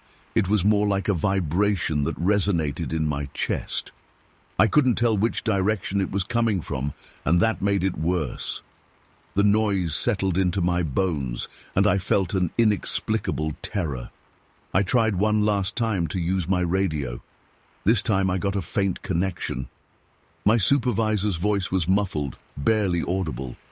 I managed to sputter out something about seeing a figure and weird footprints. All I remember him saying was to head back immediately, and that he'd send someone to meet me on the main trail. Before I could respond, the radio cut out completely with a sharp burst of static that made me flinch. Every instinct told me to bolt down the slope, to get out of that forest, and that's what I did.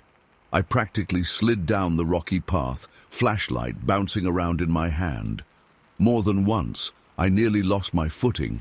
The entire time, I felt like I was being followed, or maybe even herded. Every small sound, the snap of a twig, the rustle of leaves, sent waves of panic through me. I didn't see the figure again, but I felt it. It was like eyes were on me, just out of sight. When I finally made it back to a familiar trail, the wind picked up out of nowhere, whipping through the trees with an eerie whistle. I swear I heard that droning sound again, but now it was distant. I ran until I reached the ranger station. My supervisor was there, eyes wide with concern. We talked briefly, but I was too shaken to explain everything. He asked if I was hurt, and I just shook my head. We never found any definitive proof of what I saw. I led a small group back to the spot the next day, but the footprints were gone, erased by rainfall, which had turned the ground into mud. No photos, no physical evidence, just my memory of that silhouette and those eyes. A few more hikers over the next week reported odd feelings in that area, but no one else claimed to see anything so vivid. Eventually, the reports stopped, and everything went back to normal, at least on the surface. But I couldn't shake that experience. I kept thinking about the stories I'd heard growing up, about guardians or spirits, or some unknown force living deep in the woods. Maybe they were just stories, or maybe there really is something out there that only shows itself on rare occasions. I still can't say for sure.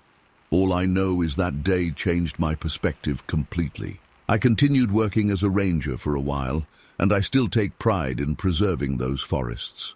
But ever since that afternoon, there's a part of me that can't walk those trails without looking over my shoulder. Every so often, I'll catch a glimpse of movement in my peripheral vision and feel that same knot in my stomach.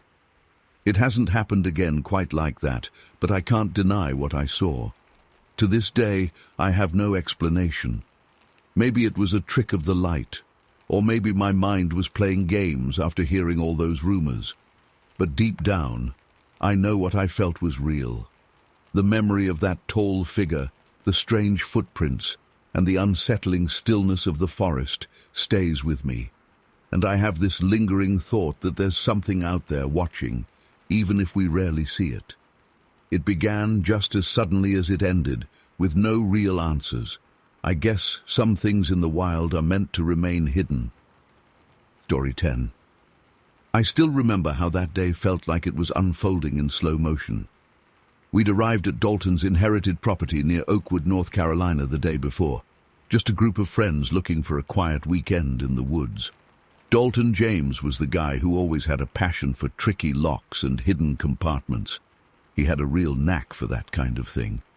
None of us expected anything beyond a little campfire fun, maybe some fishing, and definitely a few good stories. But on that second day, everything changed. We'd woken up late in the morning, still a bit unsettled by odd noises from the night before.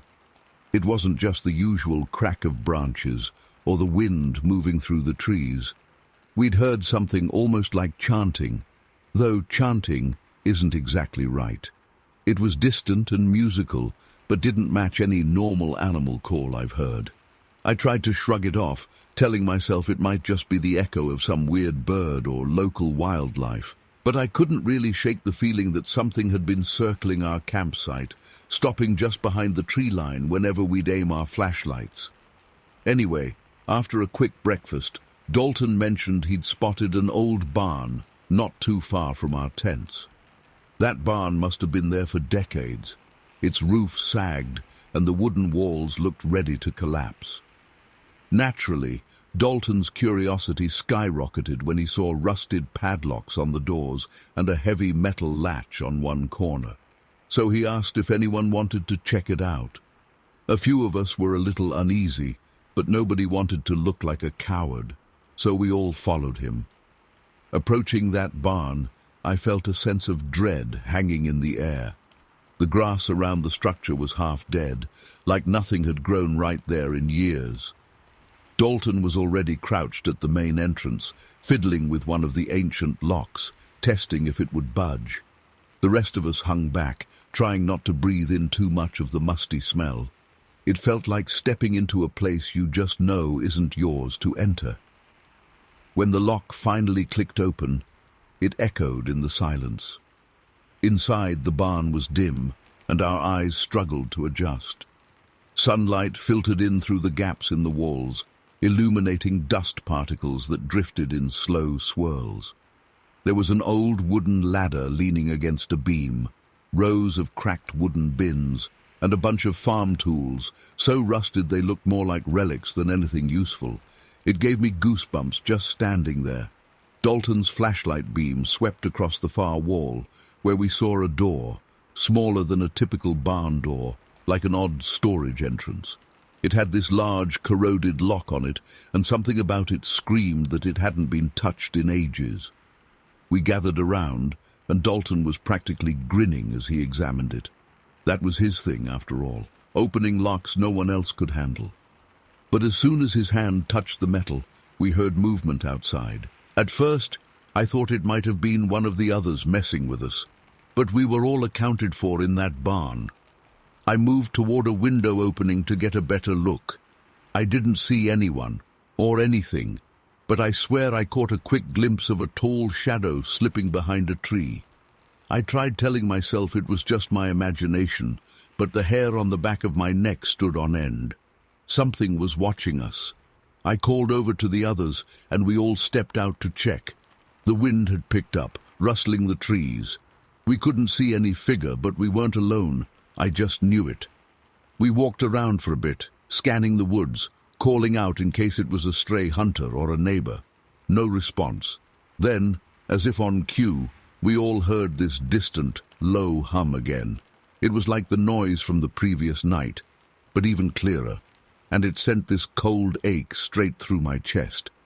Dalton suggested we go back to camp and set up some kind of perimeter for the night. He was all about security, always fiddling with small gadgets. So he strung up a few makeshift bells around the tents, basically tin cans and spare metal bits, so if anything moved too close, we'd know. By midday, we were all feeling this heavy tension, like we were intruders on someone's land.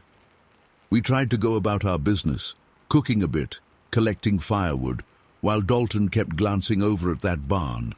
He looked torn, obviously itching to unlock that strange door. Eventually, he couldn't resist. He said he wanted to go check something inside the barn one more time, and I followed because I didn't feel comfortable letting him go alone.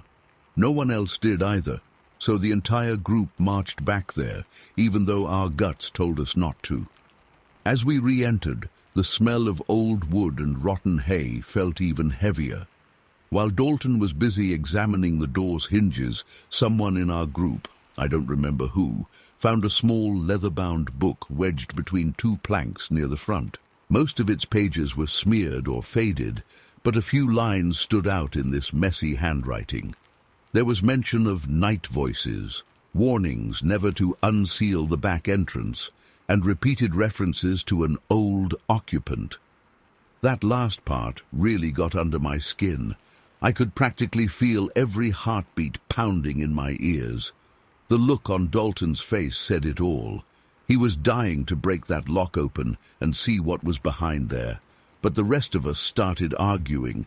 We didn't know what the hell we were messing with, and we'd all heard that weird chanting sound by now. It was real, not just in our heads. Finally, to my relief, Dalton relented. He put his tools away, took one last long look at the door, and said something about not wanting to push our luck. I felt a wave of relief, but the tension didn't leave my body. We headed back to the campsite, hoping we could still enjoy at least one night around the fire. Late afternoon gave way to dusk, and the forest became strangely silent. No birds, no insects, just this thick, oppressive hush. We lit our fire, tried to chat about normal stuff, and forced some jokes to lighten the mood. But the wind carried that humming sound again, faint and almost mocking us. Then came the bells. It started slow, one of the bells jingling at the edge of our makeshift perimeter, as if someone nudged it. We jumped up, flashlights scanning around, but saw nothing. Then another bell rang on the opposite side of camp. It felt like something was circling us, testing our boundaries. My heart was pounding so fast I could barely breathe. I can't explain it, but I felt sure that whatever was out there was not just some prankster or harmless animal. We decided we couldn't just sit there. Dalton and two others grabbed large flashlights, and we formed a kind of line, pushing out into the trees around camp to see if we could catch whoever was setting off the bells. My stomach was in knots as we crept through leaves and branches, calling out for anyone to show themselves. That's when we stumbled upon these odd markings in the ground, almost like footprints, but elongated. They didn't look like any animal track I've ever seen, more like narrow dents with strange patterns at the toes. Each track was spaced too far apart for a normal stride. My friend behind me whispered, "What the hell made those?" I couldn't answer. I heard my own pulse thudding in my head. That was when we realized the humming sound had stopped. Dead silence. We all froze. A moment later, we heard a swift rustling from somewhere behind us, like something huge moving but trying not to be seen. We spun around with our lights, and just for a second, I caught a glimpse of what looked like a tall shape darting behind a thick oak. It was gone so fast, I can't tell you if it was human or not. But it sure didn't move like a person. We raced back to camp. The bells were still there, but one had been knocked clean off its string and was lying on the ground. We grabbed our keys and our gear. Nobody said it, but we all agreed it was time to leave.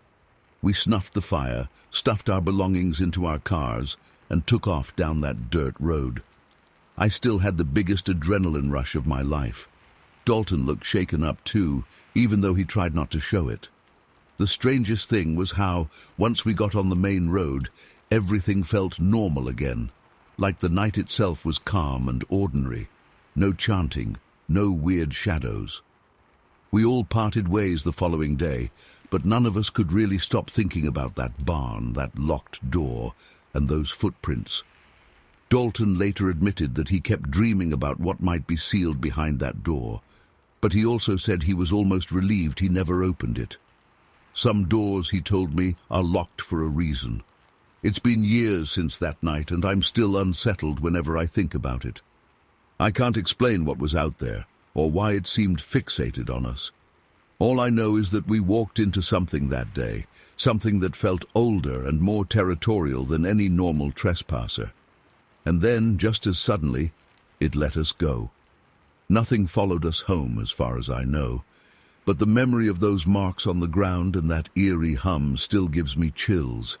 I can't make sense of it, and I doubt I ever will. Story 11. I remember it was late October 2007, and I'd gone up to Redwood, Colorado, thinking I'd spend a day helping Solomon Pierce and a couple of his colleagues map potential eco-tour routes. Honestly, I only went because I'd heard rumors of that bizarre silhouette people claim to see at dusk. I'm not usually one to jump at ghost stories, but something about Redwood's dense pines and the way the wind whistled through them kept tugging at my curiosity. That day, we arrived at a secluded spot just past the main road, where the local chatter pointed us. The sun hung low, painting the sky in orange and purple streaks. Even in daylight, there was this uneasy stillness. Solomon was excited, running around with his camera gear, but I couldn't shake the feeling we were intruding on something very old and very aware of us. After setting up a basic campsite, we separated to explore the area. I went off on my own, lugging a flashlight and a small camera. The pine needles crunched under my boots, and every time a twig snapped, I'd whip around, half expecting to see someone there. But nothing. Just rows of tall, silent trees. The weird part was, it felt like someone was following me, staying just out of view. I kept telling myself it was my imagination, but I swear I felt eyes on me. A few hours later, night fell fast, as it does in the mountains. The temperature dropped sharply. We all regrouped at the campsite to compare notes. One of Solomon's colleagues claimed to have heard something pacing around, but no one caught anything on camera. By then, I was already on edge, checking behind me every time a branch swayed in the wind. We decided to maintain a small fire for warmth. I remember how the flickering light made the shadows look like they were reaching in from the edges of our vision. That's when Solomon brought up local legends, some silent guide that supposedly roamed the forest. At first it almost sounded quaint, but then he mentioned the times he'd felt watched at night, the footprints he'd discovered near his tent. The conversation alone made the hair on my arms stand up. At around midnight, I volunteered to do a short walk to a nearby clearing where we'd positioned a motion sensor camera. Solomon handed me his spare flashlight. Our main battery lantern had started to flicker, which didn't exactly help my nerves. The path was maybe a 5-minute walk, but it felt much longer. The wind picked up, causing the pines to groan and sway. I felt unsteady, like the ground was shifting with every gust. When I reached the clearing, I heard what I can only describe as soft footfalls. Not an animal, not a person talking, just these gentle, deliberate steps circling around. I froze, shining my flashlight wildly, but the beam only cut through a few feet of darkness. Each time I thought I saw movement, it vanished. The wind died down for a second, and in that absolute silence, I heard breathing. It was shallow but audible, like someone was trying to muffle it. My heart pounded so loudly I half expected it to give away my position. I stood there, scanning the trees, convinced I'd see a face peering back at me. Nothing. Then I noticed something like a tall shape shift behind a trunk, about 20 feet away. At first, I thought it was a trick of the light. My pulse was racing. so maybe I was imagining it. But then it moved again, sliding out of my flashlight's reach with almost inhuman grace. I took a single step forward, thinking I might catch more detail, but the silhouette darted behind another tree, silent as ever. No twigs snapped, no leaves rustled, just gone. This sudden jolt of terror shot through me. My whole body went cold. I'd never felt anything like it. It was like looking at a shadow that shouldn't be there, something that didn't follow the natural laws of sound or movement. I backed away, half stumbling, until my back hit a pine trunk. By some instinct, I forced myself to hold my breath and just listen. For a few seconds I didn't hear anything at all. Then, in the distance, too close for comfort, I heard those steps again. They were unhurried, almost playful, like whoever it was knew I was scared out of my mind. I had this intense urge to run, but I was too afraid of what might happen if I made noise. Eventually, I mustered the courage to sprint back to the campsite. When I burst in, gasping, Solomon and the others jumped to their feet. One of them reached for a flashlight, and I just blurted out everything I'd experienced. The footsteps, the silhouette, how I'd felt pinned by an unseen stare. We decided to see if the motion sensor camera had triggered, so Solomon and I quickly checked the device's memory. There were a few false positives from branches swaying, but one shot was different. The frame caught the slightest outline of something tall and narrow at the edge. Hardly definitive proof, but seeing that faint shape validated I wasn't just losing it. Despite our terror, curiosity got the better of us. We formed a small search party, each person carrying a flashlight or camera. The forest felt suffocating, as if it were closing in. We moved slowly, calling out now and then to check on each other. For a long time, we saw and heard nothing but the wind. I started to think maybe it had just been my imagination, but as we circled back toward camp, one of Solomon's colleagues stopped in his tracks, eyes locked on something in the distance. I followed his gaze and caught a glimpse of that same long-limbed figure, maybe 30 yards away, gliding between the pines. It was so dark that all we really saw was its outline against the deeper black of the forest. And it was tall, taller than any normal person I've met, yet impossibly thin, like a wisp. We shone our flashlights in that direction, but the thing was gone before the beams could catch it. No footfall, no crunch of needles, nothing. We collectively decided we'd had enough. Each of us felt this primal sense of violation, like we'd stumbled across something we weren't meant to see. We rushed back, tore down our tents in record time, and packed up, hearts hammering the whole time. The forest was eerily quiet, as if waiting to see what we'd do next. Just when we were about to leave, something caught my eye near the tree line, a flicker of movement. My stomach lurched, and I swear for a split second it felt like that silhouette was watching us again, perched just behind a cluster of pines.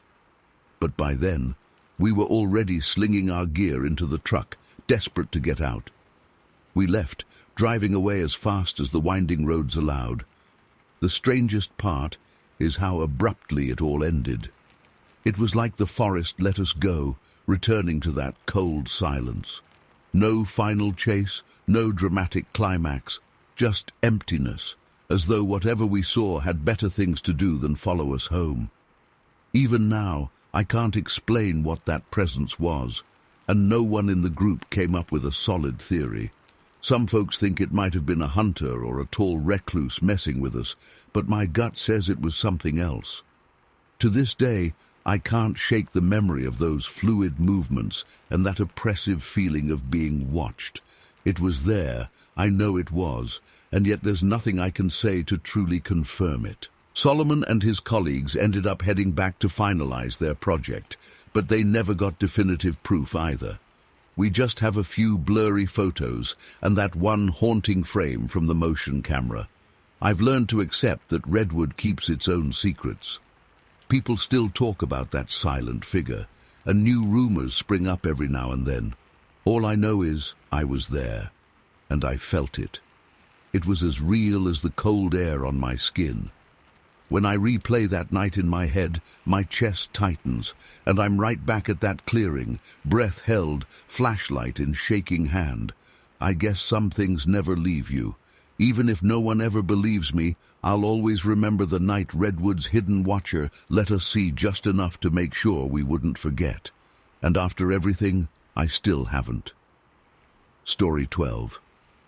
I got invited to Fairhaven, Nebraska, back in 2009 to give a short talk on biology and environmental conservation. It sounded like a simple trip. Spend a few days, meet a few locals, explore the nearby woods for a field survey, then head back. I'd heard some vague talk around town about odd things happening in the forest, something about animals acting skittish and some strange singing at night, but I brushed it off as rural rumors. My first day exploring the trails felt uneventful, though I remember this weird heaviness in the air, like I could never fully relax. It was quiet, but not in a peaceful way. Maybe it was just my own nerves because I tend to get too curious. Still, nothing crazy happened. I took notes on some birds, plants, normal stuff. On the second day, though, I decided to go deeper into the woods. I left around mid-morning with my field journal, a camera, and a small audio recorder just in case I heard any bird calls I wanted to identify later. About an hour in, the usual forest sounds started to drop off. Birds stopped chirping, no rustling of squirrels or rabbits, nothing. It was like the whole place went on mute. That alone freaked me out. Silence in nature is so unnatural.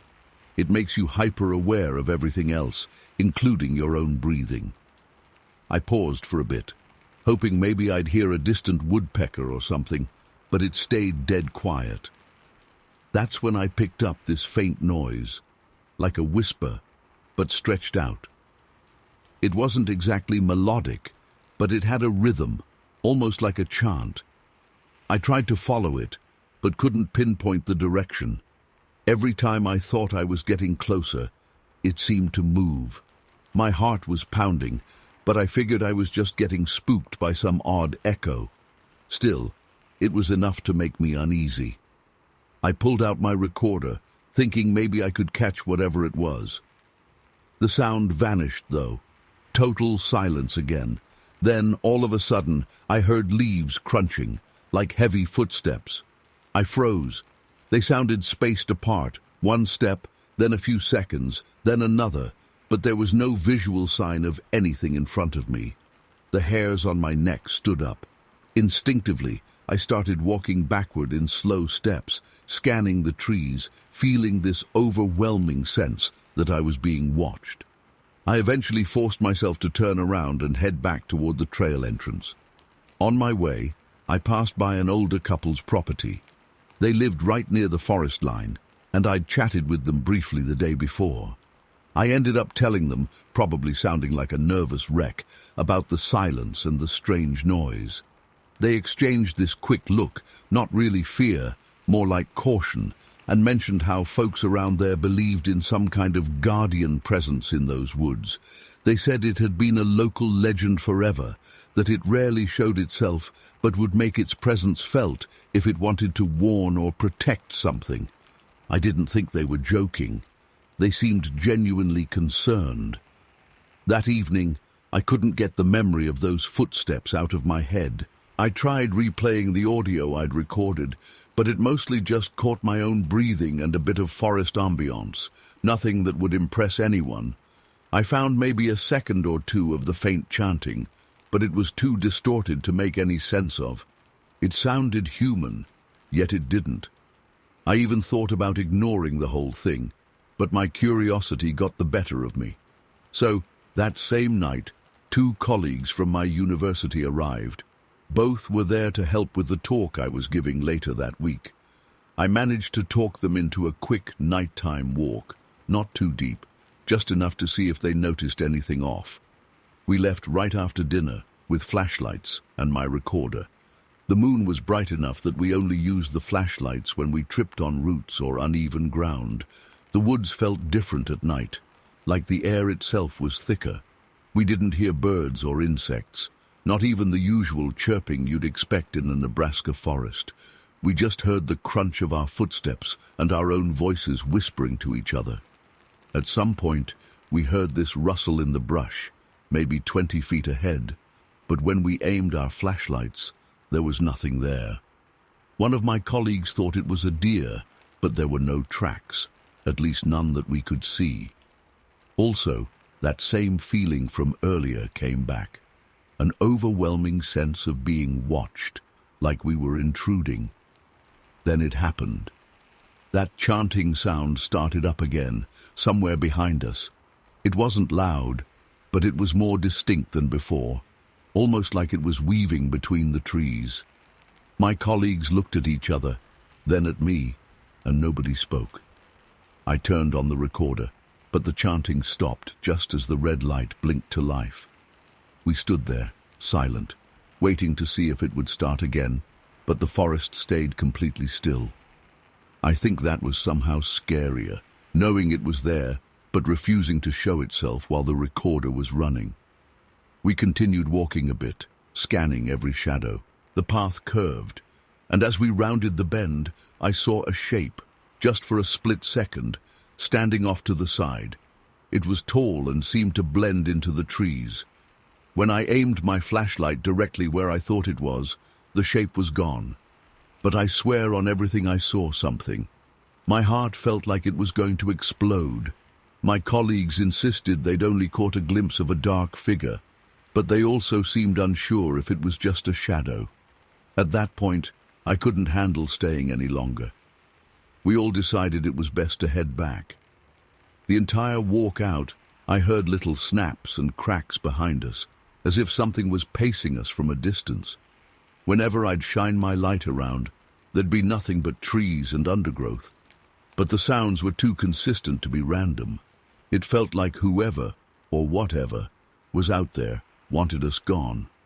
Back at the small cabin I was renting, I tried to replay the night's audio right away. We caught bits of crunching leaves, the wind, our own nervous chatter, but that chanting never really made it onto the recorder. There were a couple of garbled noises that might have been something, but it was too faint and messed up to confirm. One of my colleagues, clearly rattled, said we should just forget about it and focus on our lectures. The other was still curious, but wasn't exactly eager to go back out there.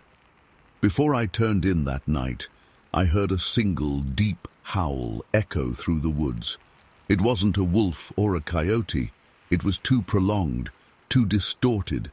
It sounded almost human, but not quite. It felt like the walls of my cabin were trembling. The other two guys heard it as well and came knocking on my door, asking if I'd heard that awful moan. We didn't dare go outside to investigate. The next morning, I tried to act normal, packed up my notes, prepared for the talk, pretended everything was okay, but I felt uneasy the entire day. My colleagues and I gave our lectures, and I noticed how some of the locals looked at us afterward, like they knew we had questions we'd never get answers to. I saw that same older couple in the back of the room. They gave me a polite smile, almost a sympathetic one, and left without talking to me. Later that afternoon, I drove around town to find something to eat. As I passed the forest edge, I slowed down, looking at the tree line. It gave me chills, remembering the chanting and that shape I saw. It was a bright, sunny day, but the woods still looked dark and, for lack of a better word, alive.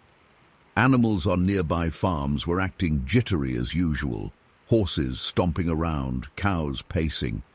I'd never seen cattle look that skittish before, and some of the farmers seemed downright frustrated by it. That night was my last in Fairhaven. I was supposed to leave the following morning. I felt compelled to do one more quick walk, just to see if anything would happen again. But honestly, fear won out. I didn't go back. I didn't have the nerve to stand in those silent woods, waiting for something that made no sense. I still had a few hours of audio left on my recorder and zero appetite for more terrifying possibilities. I stayed inside, trying to get some sleep. I remember I woke up randomly around 3 a.m., heart pounding like I'd heard something in my sleep. I strained my ears, but everything was quiet outside. No wind, no animals, no chanting, just nothing. And that, for some reason, was even worse. It felt like the forest was deliberately holding its breath, waiting for me to leave. When morning finally came, I packed my things and left. The drive out of town was almost surreal. The sky was clear, and everything looked peaceful, as if none of it had happened. But I couldn't shake that heaviness until I was miles down the road. To this day, I have no rational explanation. I've talked to other researchers, and they just look at me like I'm mixing up normal wildlife patterns with my own imagination. But I know what I heard and didn't hear. I know that distinct feeling that the forest itself was watching me. There was something out there. And for all the legends and whispered stories, no one in Fairhaven really wants to admit what they've seen or heard. Maybe they're used to it, or maybe it's something they'd rather leave alone. I haven't experienced anything like that before or since. Part of me wishes I could have gathered more solid proof, but another part of me is relieved I left when I did. Sometimes I still hear that distant whisper in my dreams, and I wake up feeling the same cold emptiness in my gut. I guess some things are meant to remain unsolved, whether they're natural phenomena we don't understand, or something else entirely. All I know is that after that trip to Fairhaven, I realized there are places where the rules of nature get murky, and maybe we're not supposed to dig too deep. If you ever find yourself in those woods, keep your ears open, but be ready for what you might, or might not, hear. Because once you hear it, it never really leaves you. Story 13. I've never spoken in detail about this, mostly because I still don't know what to make of it. But here goes. Back in 2015, I was part of a university group studying wildflowers in Connelly Springs, North Carolina. Lucy Kincaid was the team lead. She was a senior botany major, always the most enthusiastic about trekking through the woods at odd hours to document every little blossom we stumbled upon. We arrived early one morning, unpacked our gear near the base of a hiking trail, and set out with notebooks and cameras, not expecting anything unusual. We were just excited to gather data on local flora. I remember that day like it was yesterday. The weather was crisp but warm enough to be comfortable, and there was this light haze over the treetops. Around lunchtime, when a few of us walked to a nearby gas station for snacks, an older man struck up a conversation with Lucy. He seemed friendly at first, but his expression changed the moment he heard we'd be roaming the mountains at night to collect extra samples. He told us, calmly but with this uneasy tone, that people had been seeing a strange figure up by an old bridge near the trails. He described something dark moving through the fog, like it was gliding just above the ground. Lucy, being the skeptic she was, tried not to look bothered, but I could see her cheeks flush. There was an honest worry in the man's eyes. The rest of us were more curious than frightened. We'd heard plenty of local legends in other regions, and typically they turned out to be rumors or harmless folklore.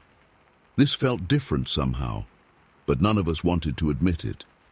Still, the mention of a nighttime visitor lingered in my head all afternoon. Instead of ignoring it, Lucy decided we should do a quick night check after dinner, not because we believed in ghosts, but because if there was somebody creeping around, we wanted to be aware. By sunset, we had the day's plant data logged, so we grabbed lanterns, flashlights, and our cameras. The plan was to head out, walk around for maybe an hour, and see if anything happened. As soon as we left our little campsite, I noticed the air was eerily still. No wind, hardly any bird sounds. It was like the entire forest had gone quiet. We split into 2 small groups, but we kept within shouting distance so we wouldn't get lost. I walked with Lucy and one other person, shining my flashlight on every rustling bush. If you've ever been in deep woods at night, you know how every leaf crackle can set you on edge. I kept telling myself it was just nerves because of that man's warning, but my heart wouldn't stop pounding. Nothing happened for the first 40 minutes or so.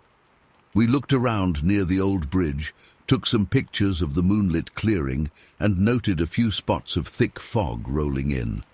It was normal mist, or at least I kept telling myself that. Then, out of nowhere, Lucy paused. She'd heard something, footsteps or a weird echo of footsteps, like rocks shifting under a careful step. I froze and listened.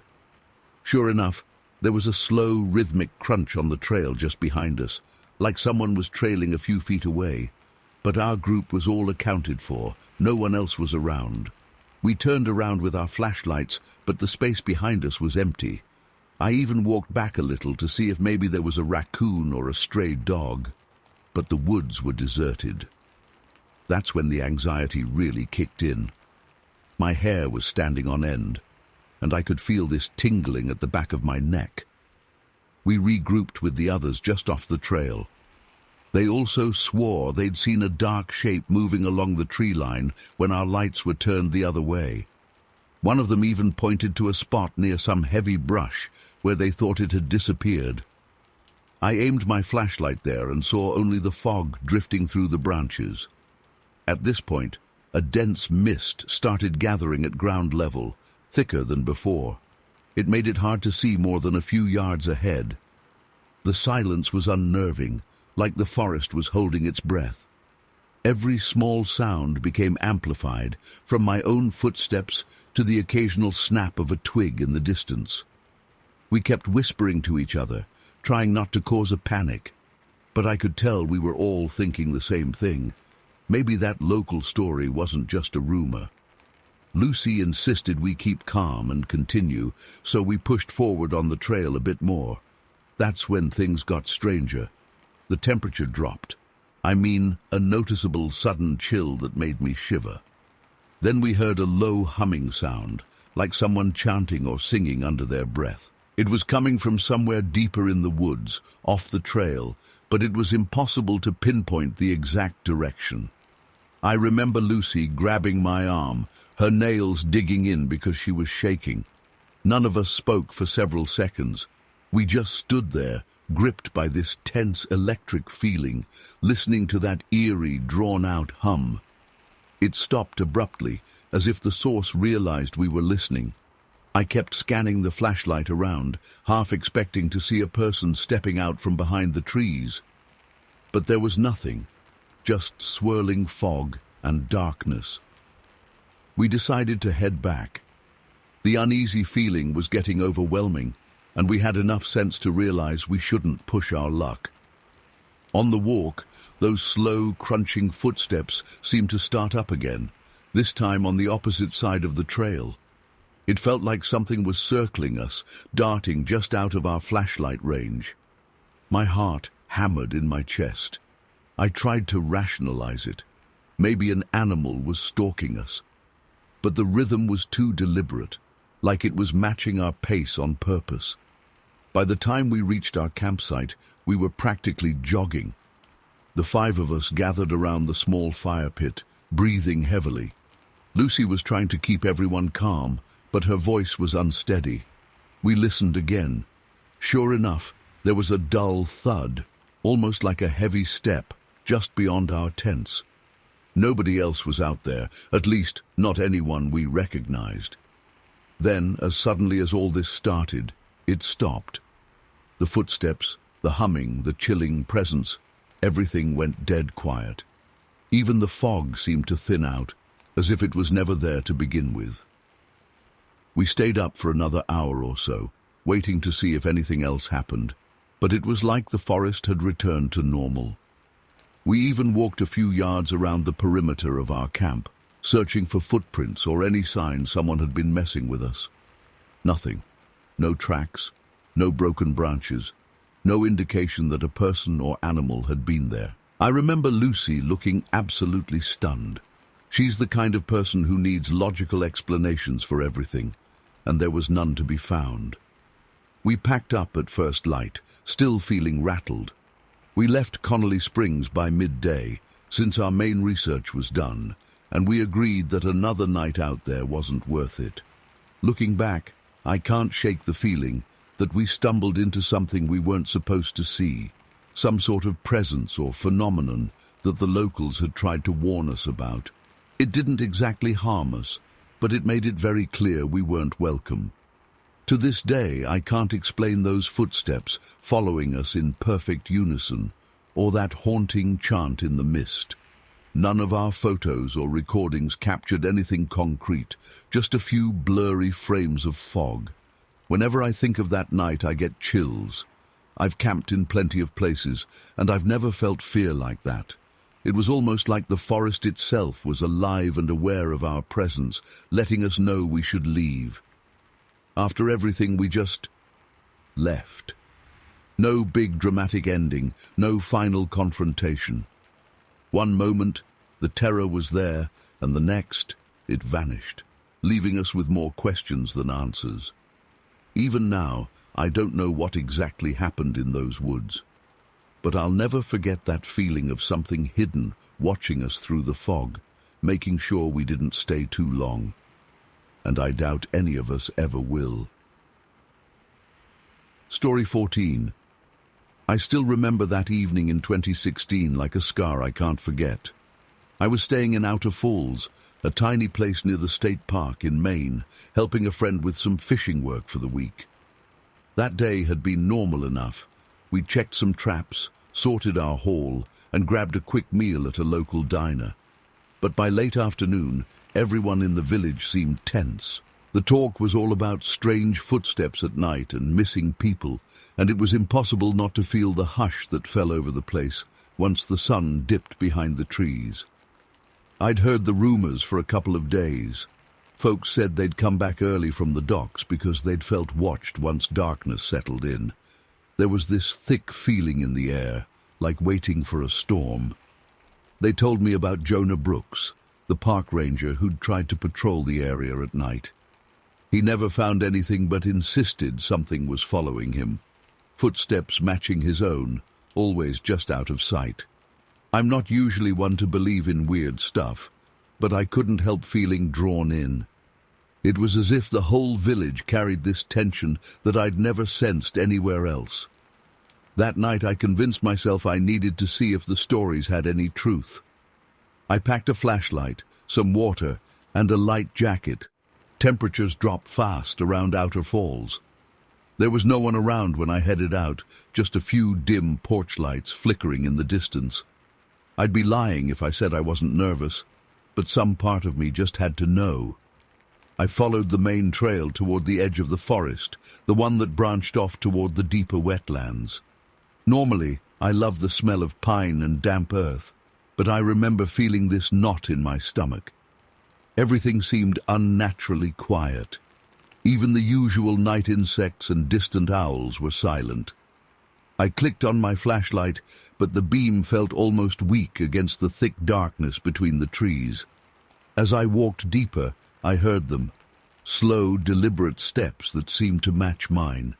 At first, I thought I was imagining it, or maybe echoing my own footfalls. I stopped moving, and the steps stopped too. My breath caught in my chest. I waited for what felt like a full minute. The forest stayed silent, but I was sure something was there. I decided to keep going, but the steps returned whenever I moved. It was like someone was walking right behind me, just out of sight. My scalp started to prickle. I spun around a couple of times, shining the flashlight in every direction. All I saw was spindly branches and patches of damp leaves. No figure, no animal, nothing. And yet the presence was almost suffocating. After a few minutes, I reached an old sign that marked a disused path leading into the marshy part of the forest. That area was known to be tricky, with thick mud and sudden sinkholes, so it was rarely patrolled. But that was the place Jonah Brooks had mentioned in a conversation I overheard, where he felt the footsteps most strongly. Against my better judgment, I stepped in. It felt like entering a different world. The air was heavier, and a faint mist clung to the ground. Each step sank into the damp soil, making a soft squelch. The flashlight revealed twisted roots and half-submerged plants. And then, those footsteps again. This time, the pace was slower, more deliberate. My heart started racing so fast I could hear my own pulse in my ears. I tried to stay calm, telling myself maybe it was just an animal. But the sound was too perfectly timed. It was distinctly bipedal, matching each of my footfalls almost mockingly. Every time I paused to listen, it paused. When I took a step, it took one. My flashlight beam began to shake, and I could feel sweat trickling down my neck, even though the air was chilly. I remember whispering to myself, "Who's there?" But I got no answer, just my own voice echoing. Suddenly, a denser fog drifted in, thicker than anything I've ever seen in Maine. It just rolled out of nowhere, swallowing the path in front of me. My flashlight reflected off the haze, making it impossible to see more than a few feet. At that point, the steps grew louder, circling around me. They were so close, I was sure I'd see someone or something if I reached out. My throat felt tight, and I realized I was holding my breath without meaning to. I made a split-second decision to turn back. I didn't know what was in that fog, but my instincts screamed at me to leave. As I turned, the footsteps rushed forward like they were chasing me. I can't even describe the terror. My stomach lurched, and I found myself stumbling as I tried to run. The air felt thick, like running through syrup. My boots nearly got stuck in the mud, and every time I yanked them free, I expected a hand to grab me from behind. The footsteps didn't slow. They pounded in my ears, matching my frantic pace. For a few seconds I was convinced I wouldn't make it out. I got this sharp panic that made my chest tighten, as if something was about to snatch me the second I lost my footing. Somehow, I broke through a patch of dense undergrowth and found the main trail again. The footsteps stopped as abruptly as they'd started. 1 second I was certain something was right on my heels, and then everything went quiet. No footsteps, no breathing behind me. The fog stayed back among the trees. It didn't follow me past that boundary, like there was an invisible line it couldn't cross. I didn't waste any time questioning it. I kept running until the forest started thinning out, and I saw the warm glow of a single lantern near the dock. My chest burned, and I nearly collapsed when I finally felt solid ground under my feet. I looked back, shining my flashlight into the darkness. The trail was empty, silent as a grave. Whatever was out there had vanished without a trace. That night, I couldn't sleep. My muscles twitched with leftover adrenaline, and every tiny creak in the old cabin made me jump. I kept thinking about those footsteps, how they perfectly mirrored mine. I couldn't shake the feeling that something in that marsh was alive in ways I don't understand. Even talking to a few locals later didn't help. They just gave me knowing looks, saying they'd felt similar sensations. Nobody, not even Jonah, had a real explanation. Some said it was just local legend, others blamed it on superstition. But I know what I heard and felt out there. To this day, I still can't explain how a person, or a thing, could keep pace that perfectly and just disappear. There was no sign of a struggle, no tracks leading away, no evidence left behind. It just stopped. It was like the forest itself had a guardian, silently warning me to go back. People in Outer Falls have their own version of the story, calling it some kind of protective force that appears when nature is pushed too far. I have no idea if that's true, but whatever it was, it felt real and dangerously close that night. Even now, whenever I hear a branch snap behind me, my mind goes straight back to that moment in the marsh. I can't forget that suffocating fog and those steps echoing my every move. It was terrifying, but at the same time, it felt like I'd caught a glimpse of something ancient, something that disappears the moment you try to confront it. And then life carries on like nothing happened. That's it. I don't have a grand explanation or proof. All I have are shaky memories of that one evening, the sound of synchronized footsteps, and a fear that surfaces whenever I think about outer falls after dark. I'm still rattled by it, and I don't think I'll ever really get over what happened out there. It's just something that came and went without warning, leaving me questioning whether I ever should have gone into that forest at all. Story 15. I still remember the exact moment I decided to check out that strange light people kept talking about in Greenmore. It was late 2017, and I was there to study some local petroglyphs, not exactly the kind of trip where you'd expect to end up chasing weird flashes of light in the woods. But after hearing the same rumor from at least 3 different people, I just couldn't let it go. Everyone described some sort of yellow glow flickering through the trees at night, like a tiny lightning storm that never made a sound. The forest trail they talked about felt different from anything I'd seen before. It wasn't just that the trees were tall and old. The way they grew formed almost a tunnel, as if nature itself had carved out a corridor for something else to pass through. Most people around town shrugged it off as either local folklore or some natural phenomenon, maybe swamp gas or some other random explanation. But the repeated mention of a humanoid silhouette made it impossible to dismiss entirely. That day, I spent the afternoon organizing my gear. I had a basic analog camera because I'd heard rumors that digital devices sometimes gave out or failed to capture anything but static out there at night. I guess part of me hoped I'd see something that would prove everyone right or wrong once and for all. If it turned out to be a trick of light, I wanted real film evidence. If it was something else, I wanted that evidence even more. By the time the sun started to set, I was already at the trailhead with 2 guys who'd been helping me at the dig site. One had a video camera, the other carried a handheld spotlight. The idea was to be ready for anything, though deep down, none of us had a clue what anything might mean here. We just knew the stories, a flash darting between the trees, a faint hissing or soft whisper, and occasionally a shape you could barely make out. Walking into that trail, I felt my nerves ramping up. It was getting dark fast, and the canopy was so thick that even the last bit of twilight vanished almost immediately. The air felt heavy, and every step on the path seemed louder than normal, like the forest was amplifying our presence.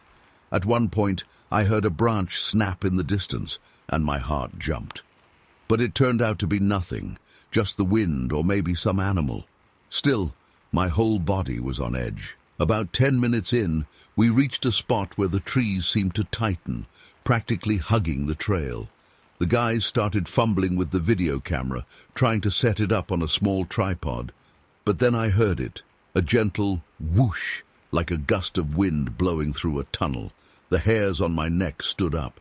I waved at the guys to be quiet and killed the flashlight. For a few seconds we stood in total darkness, barely breathing. Then, out of nowhere, a faint glow sparked between 2 branches overhead. At first, it looked like a flickering candle flame, only bright yellow and moving way faster.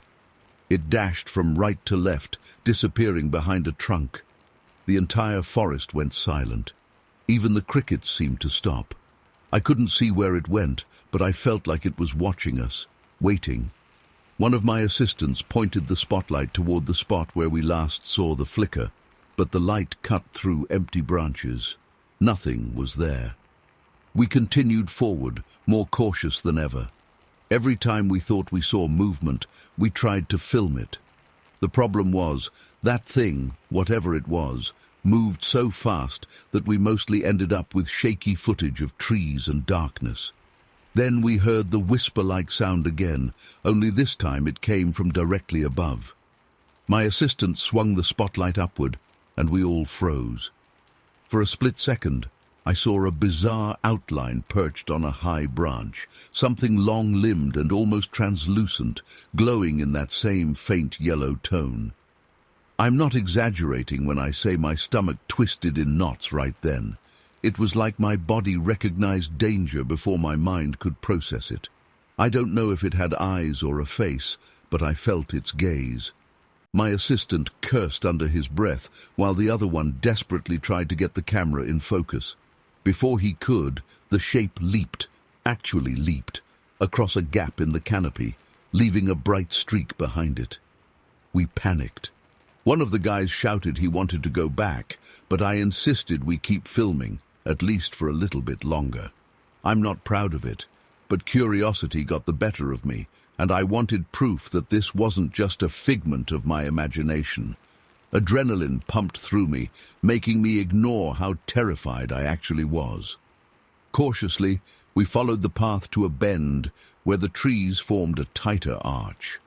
The trail felt more like a tunnel now, and I noticed a weird rustling sound all around us. It was like the leaves were shifting, but there wasn't any wind. I felt watched from every angle.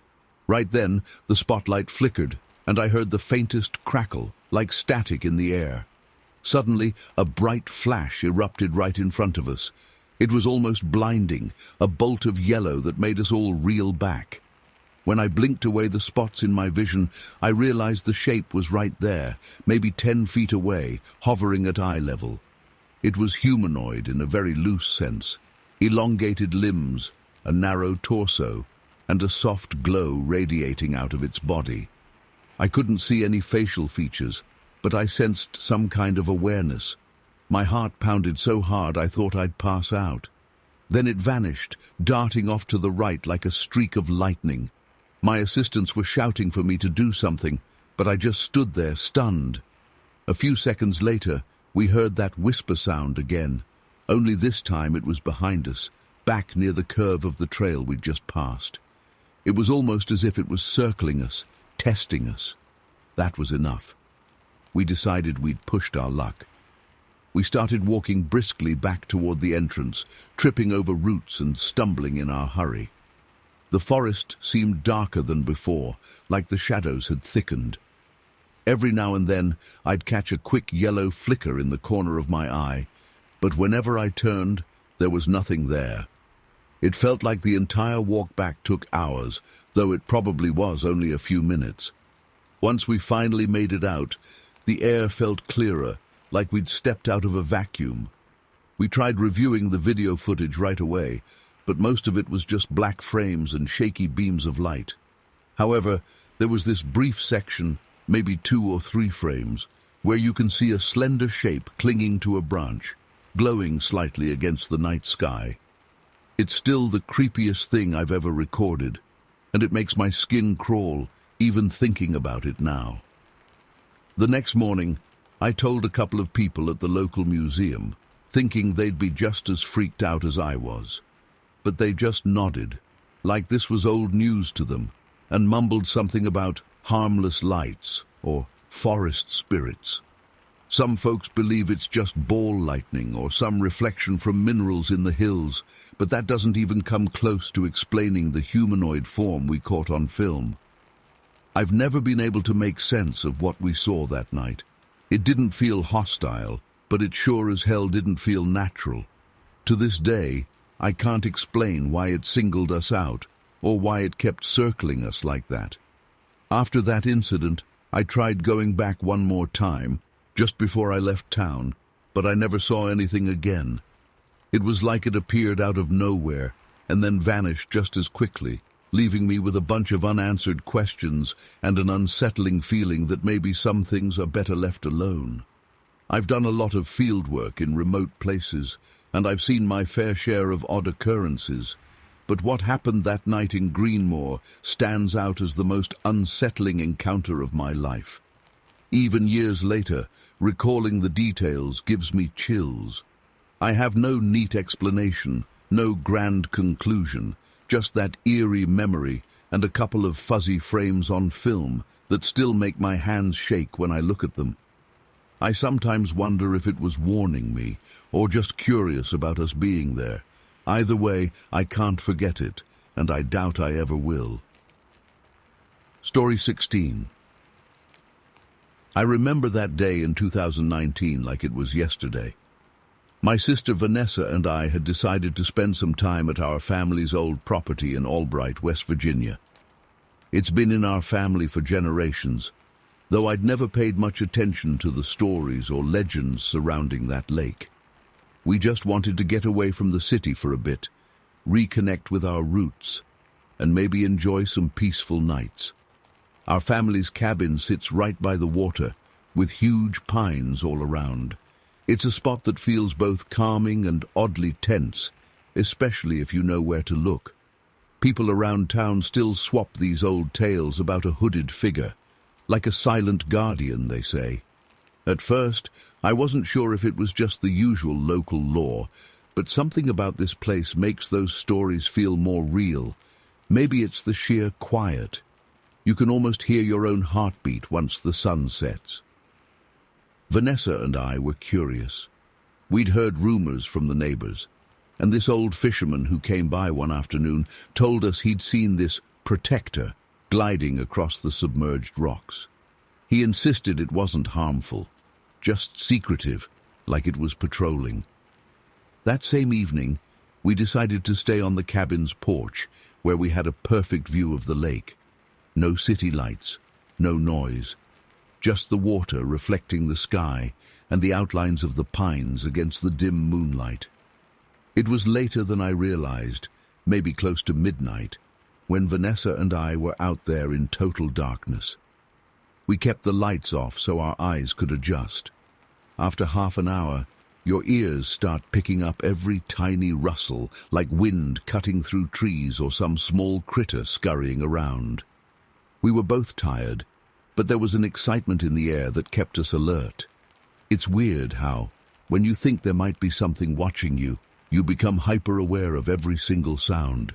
Then I saw it. At first it was just movement across the water, on the opposite shore, near this cluster of thick brush. It was so faint I thought it might be a trick of my eyes, like maybe a tree branch swaying. But I swear something moved in a distinctly human way, a slow step. I nudged Vanessa, and we both squinted.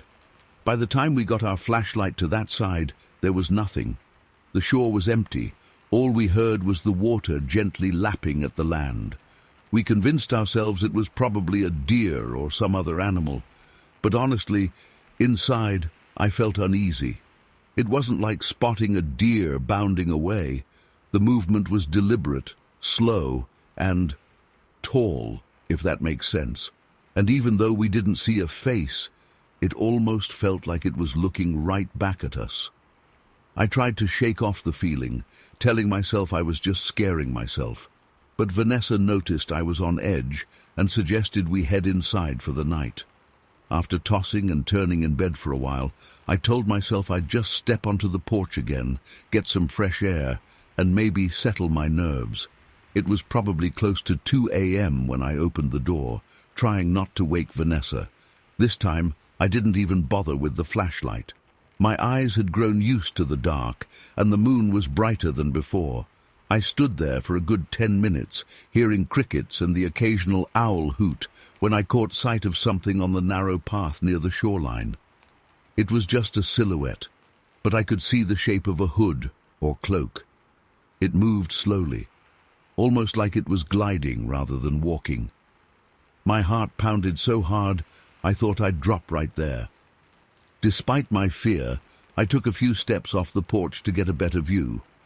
My feet crunched on the gravel walkway, and immediately that shape stopped. It was like it heard me from across the water.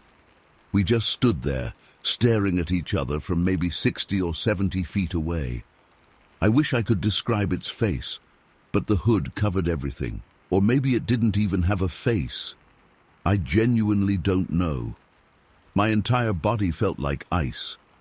Before I could call out for Vanessa, the figure moved again. It slinked backward, deeper into the trees. I say slinked because it wasn't a normal human step. It was too smooth, too precise. It was as if the figure was part of the shadows themselves, shifting in and out of sight without any sound at all. Then it was gone. One moment it was there, the next it vanished behind the trunk of a pine. I stood there for a few seconds, trying to process what just happened. My instinct was to run and wake Vanessa, but I was also worried it might disappear before she could see it herself. So I took a risk and walked closer to the lake. I knew it was a terrible idea the moment I stepped onto the damp, muddy edge of the shore.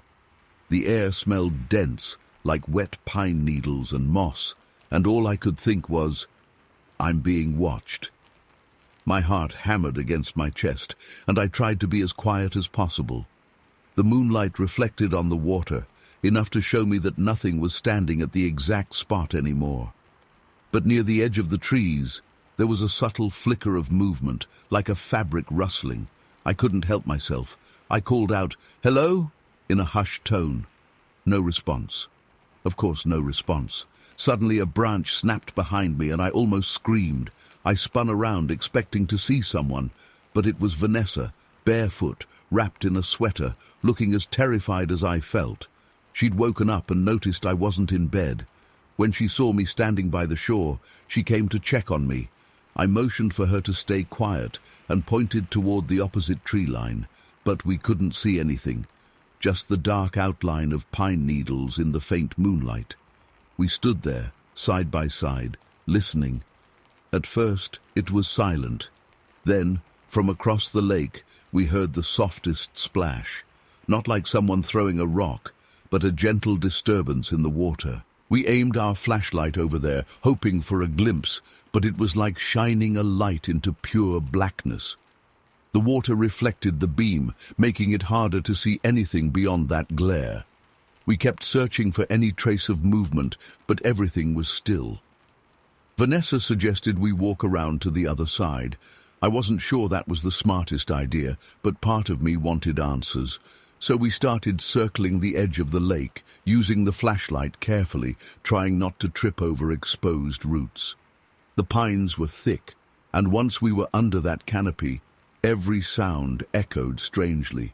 Our footsteps on fallen needles seemed deafening compared to the hush around us. Halfway there, we both froze. We heard these light, deliberate footsteps, like someone stepping onto rocks, but we couldn't pinpoint from which direction. It's the kind of moment that makes your stomach drop, because you realize you might not be alone, but you have no clue where the other presence is. The sound seemed to circle around, first on our left, then to our right. Vanessa whispered my name, and I whispered back for her to stay close. We turned off the flashlight, hoping we could see better. Sometimes your night vision is more helpful than a small flashlight glare. I scanned the distance in front of us, searching for that hooded shape or any silhouette, but it was pitch black between the trees. My skin was crawling, and my senses felt hyperactive, like I might jump at anything that moved. Then, right in front of us, maybe 10 feet away, a shape glided by. I couldn't see details, just a hooded outline passing quietly, as if it didn't care that we were there. Vanessa stifled a gasp and stumbled backward, stepping on a fallen branch with a loud crack. The figure stopped for a split second, then darted off to the right, deeper into the woods.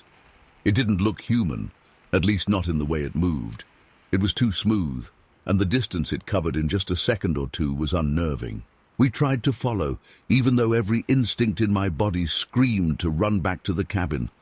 But fear and curiosity can be a powerful mix. We made it a few more yards in when we realized we were completely turned around. Everything in that forest looked the same, the pines, the brush, the fallen logs. We had no idea where this thing went. The silence was deafening. No crickets, no owls, nothing. It was like the whole area was holding its breath. A sudden sense of panic overwhelmed me. I grabbed Vanessa's arm and said we needed to go back.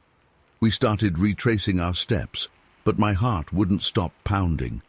I kept looking over my shoulder, convinced we were being followed. Every time a twig cracked or the wind rustled a branch, I froze. I'm not sure how long it took us to get back to the cabin, maybe 5 or 10 minutes, but it felt like hours. As soon as we burst through the cabin door, we locked everything. We shut the curtains, though a part of me wanted to keep an eye on the lake, just in case. We stayed in the living room, listening for any sounds outside. After a while, I didn't hear anything unusual, just the low creaks of the old cabin and our own breathing. We eventually fell asleep on the couch, too exhausted to think straight. By morning, The entire area looked peaceful, like nothing had happened. The sunlight filtering through the pines made the lake look almost inviting, but I couldn't shake the memory of that hooded figure and how it seemed to know we were there, watching us. It was as if the place had its own set of rules at night, rules we had broken by wandering around with a flashlight, trying to catch a glimpse of something that didn't want to be caught. To this day, I can't fully explain what we saw. Part of me thinks it might have been a person living off the grid or just someone messing with us. But there was a vibe, something about the way it moved and the overwhelming silence whenever it appeared. It felt like more than just a human in a cloak. It's been years, and I still can't come up with a solid explanation. Vanessa and I still talk about it sometimes, but we always reach the same dead end. It came out of nowhere that night, and then it vanished, leaving us with goosebumps and unanswered questions. I haven't been back to that lake since. Vanessa has, briefly, and she said everything seemed normal. No sightings, no strange footsteps, no splashes. But there's a part of me that believes whatever we saw is still out there, strolling by the water on those quiet nights, watching anyone who dares to stay long enough to notice. I guess some mysteries just refuse to be solved. Story 17. It was the summer of 2020 when I first drove into Bookage, Vermont. I remember feeling a rush of excitement as I passed that faded wooden sign welcoming me to the town. I'd been teaching history for years and had spent most summers poring over dusty archives, but this time I wanted a more hands-on exploration. My plan was pretty simple. Visit the lesser-known trails of the Green Mountains, look for remnants of old colonial structures, and maybe uncover forgotten trade routes. But what I stumbled upon still makes my skin crawl whenever I think about it. I booked a small room at a modest inn, this unremarkable place with creaky floors and a dim hallway that smelled of old books and stale coffee. Right from the first day, the owner and a few locals kept dropping hints about something unsettling that happened around dusk, mostly near old bridges. They'd lower their voices whenever the topic came up, like they were scared they'd wake something if they spoke too loudly. At first I assumed it was some local legend or tall tale meant to spook out-of-towners, but the way they looked at me, eyes darting away, faces slightly pale, suggested they were genuinely uneasy. The next day, I took a morning walk around the main street, trying to gather more concrete information. The place was quiet, with a handful of shops and a grocery store, all nestled in the shadow of those huge green slopes. I happened to talk to a local carpenter who seemed more inclined to open up once he realized I was genuinely interested in local history. He told me he'd seen a figure by a wooden bridge one evening just before sundown. He was very specific. It didn't stroll across like a normal person. He swore it kind of merged with the surrounding shadows, blending into the moss-covered stones before disappearing. Something about his tone gave me goosebumps. It didn't sound like he was trying to spin a ghost story. It sounded more like he was trying to make sense of it himself. By that point, my curiosity was in overdrive. I've always been drawn to old folklore, especially stories that bridge history and myth, so I decided to investigate. My first step was to pick a nearby covered bridge that was still used by the occasional hiker. It looked pretty ordinary, a bit worn from decades of weather, but nothing immediately creepy about it. I went there late in the afternoon and stayed until well after dark. At first, it was just me, the hum of insects, and the distant sound of a small river rushing under the bridge. As the sun went down, the air got cooler, and the forest grew eerily silent. Around dusk, I thought I heard wood planks creaking, like someone was stepping onto the bridge, but whenever I flashed my light around, there was nothing but the old beams and the stream below. My camera, pointed at one end of the bridge, caught absolutely nothing. It was strangely frustrating and unnerving at the same time. For the next few nights, I repeated the same pattern. Pick a bridge, linger until nightfall, record audio, take photos. I started noticing a pattern of faint sounds, wooden boards squeaking, a distant rustling in the leaves. But I never saw a human figure. The most I got was a handful of still photos showing absolutely nothing unusual, unless you count my own reflection in the lens. But something in the atmosphere felt tense. It's hard to put it into words. I never felt physically threatened, but there was this underlying unease, like that prickly feeling on the back of your neck when you sense someone watching you. I decided to leave my audio recorder hidden one evening, tucked behind a support beam in another bridge I'd found on an overgrown trail. Then I walked away, far enough that I could still see the structure but not be too close, hoping my absence might coax whatever was out there into showing itself. It was a long wait. Dusk came, and I was straining my eyes, trying to see if anything was moving on the bridge. Nothing. Finally, I went back to grab the recorder. It was still there, untouched, so I headed back to the inn to listen through headphones. That's when I felt my chest tighten. For a full minute there were clear, measured footsteps, slow, deliberate steps across the wooden planks, then a muffled sound, almost like a faint voice or maybe a low hum. I heard that sound only once or twice, but it didn't feel like wind. It felt alive, or at least aware. You'd think I'd be excited by that discovery, but all I felt was a wave of dread. Here was evidence that something, someone, was actually moving around when I wasn't there. It wasn't conclusive, but it was enough to spark my imagination in all the worst ways. The next morning, I took those recordings around town, asking if anyone recognized the noise or if they had similar tapes from the past. Most people shook their heads, wary, but a few older residents quietly admitted they'd heard stories, even going back to the 1800s, about phantom footsteps on these old bridges.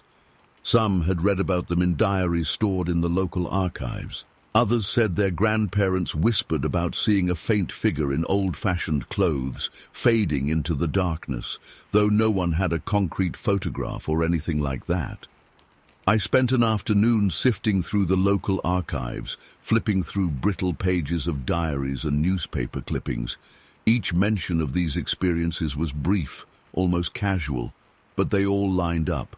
Footsteps at night, sometimes a vague shape vanishing into the gloom. There was no record of violence, no attacks or people disappearing, just an abiding presence that came and went at dusk. I'll never forget this one old diary entry from around 1890, where someone wrote that they felt the spirit seemed locked in a journey, crossing from one side to the other as if it had no choice. It gave me chills, because that's exactly what it felt like, a repetitive pattern stuck in time. On my final day in Bookage, I decided to attempt one last stakeout at the same covered bridge where I'd left the recorder. This time, I arrived closer to late afternoon, hoping the extra daylight might give me better clarity. The day itself was oddly still, barely any breeze, the sky a muted grey that threatened rain. I stood at one end of the bridge, carefully scanning every crack between the planks, every shadow under the trusses. As evening fell, the entire area was swallowed by this weird hush.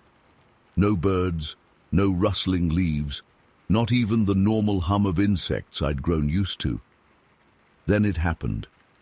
A low creak echoed from the center of the bridge. I could feel the vibration through the wood beneath my feet. It was that same rhythmic stepping I'd heard in my recording. It wasn't loud, but it was there, steady, like someone pacing. Yet when I looked straight at the spot, the only thing I saw was darkness and the faint outline of wooden beams.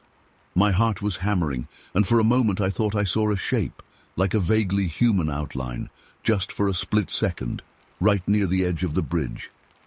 But it was so quick and so subtle, I couldn't be sure if it was my mind playing tricks or if I'd actually witnessed it. The temperature dropped noticeably, and I could see my breath forming little puffs in the air. I was frozen in that spot, terrified but also transfixed. Then, as if snapping out of a trance, I stepped forward. The sound stopped instantly. The next thing I remember was total silence. No footsteps, no shape, nothing. It felt like whatever had been there had just slipped away, leaving me stranded in the darkness, heart pounding, pulse echoing in my ears. I stayed a few more minutes, trying to convince myself to go further in, but my gut was screaming at me to stop. When I finally left, I felt oddly empty, as though I'd just missed something important, but didn't know what.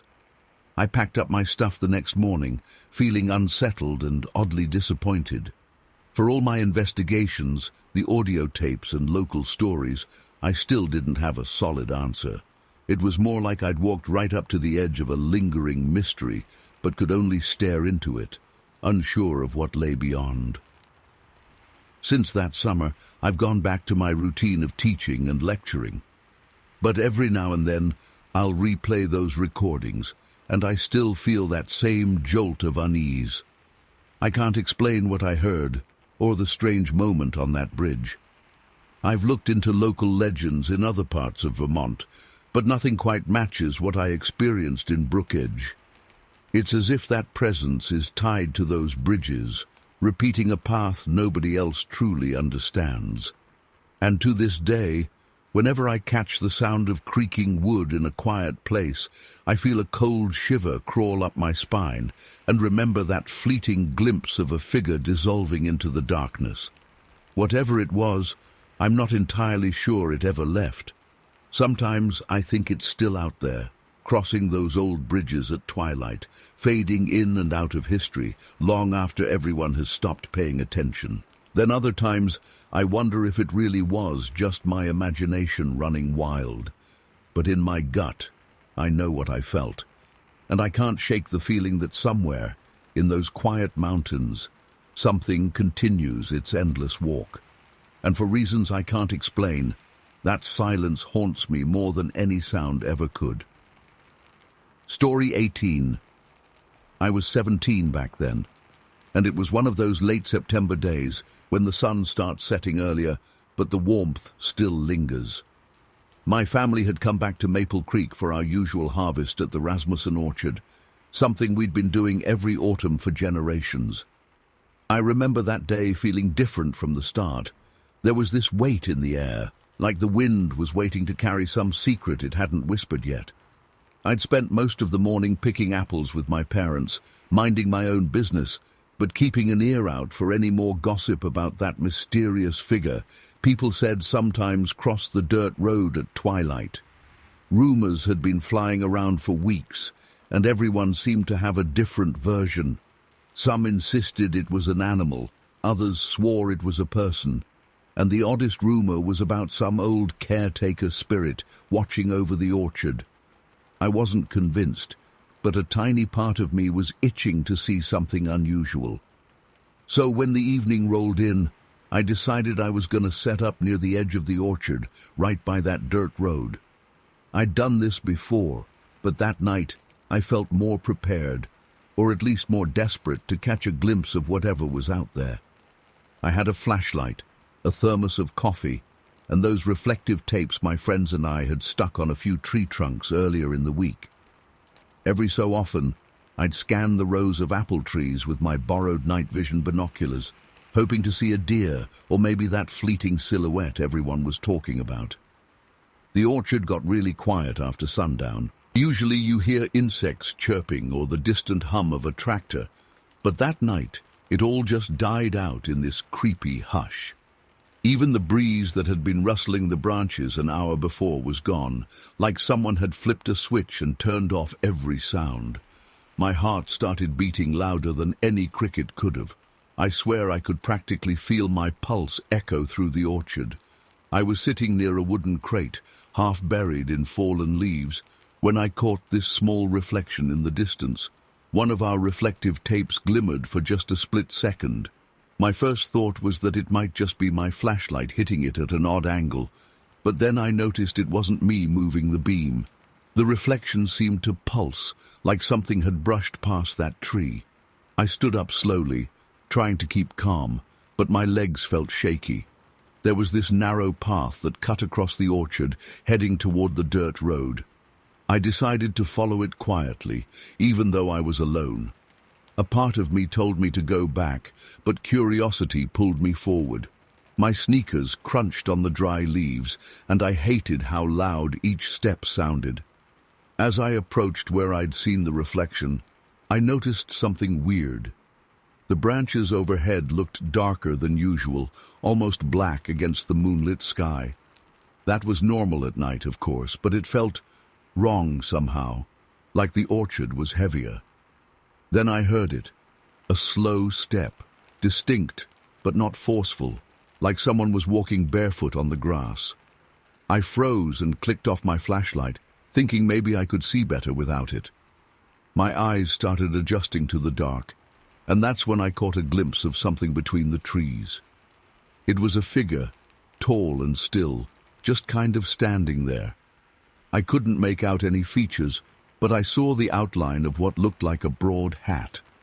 My heart pounded so hard I was sure whoever, or whatever it was, could hear me. I raised the binoculars, but my hands were trembling, so I fumbled trying to get a steady view.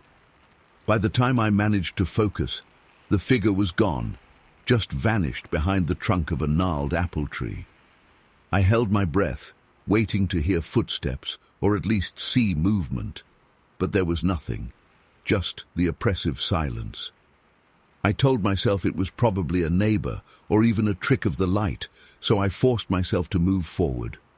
I figured if it was a person, maybe I could call out to them and end this mystery. But I couldn't shake the feeling that I shouldn't make a sound.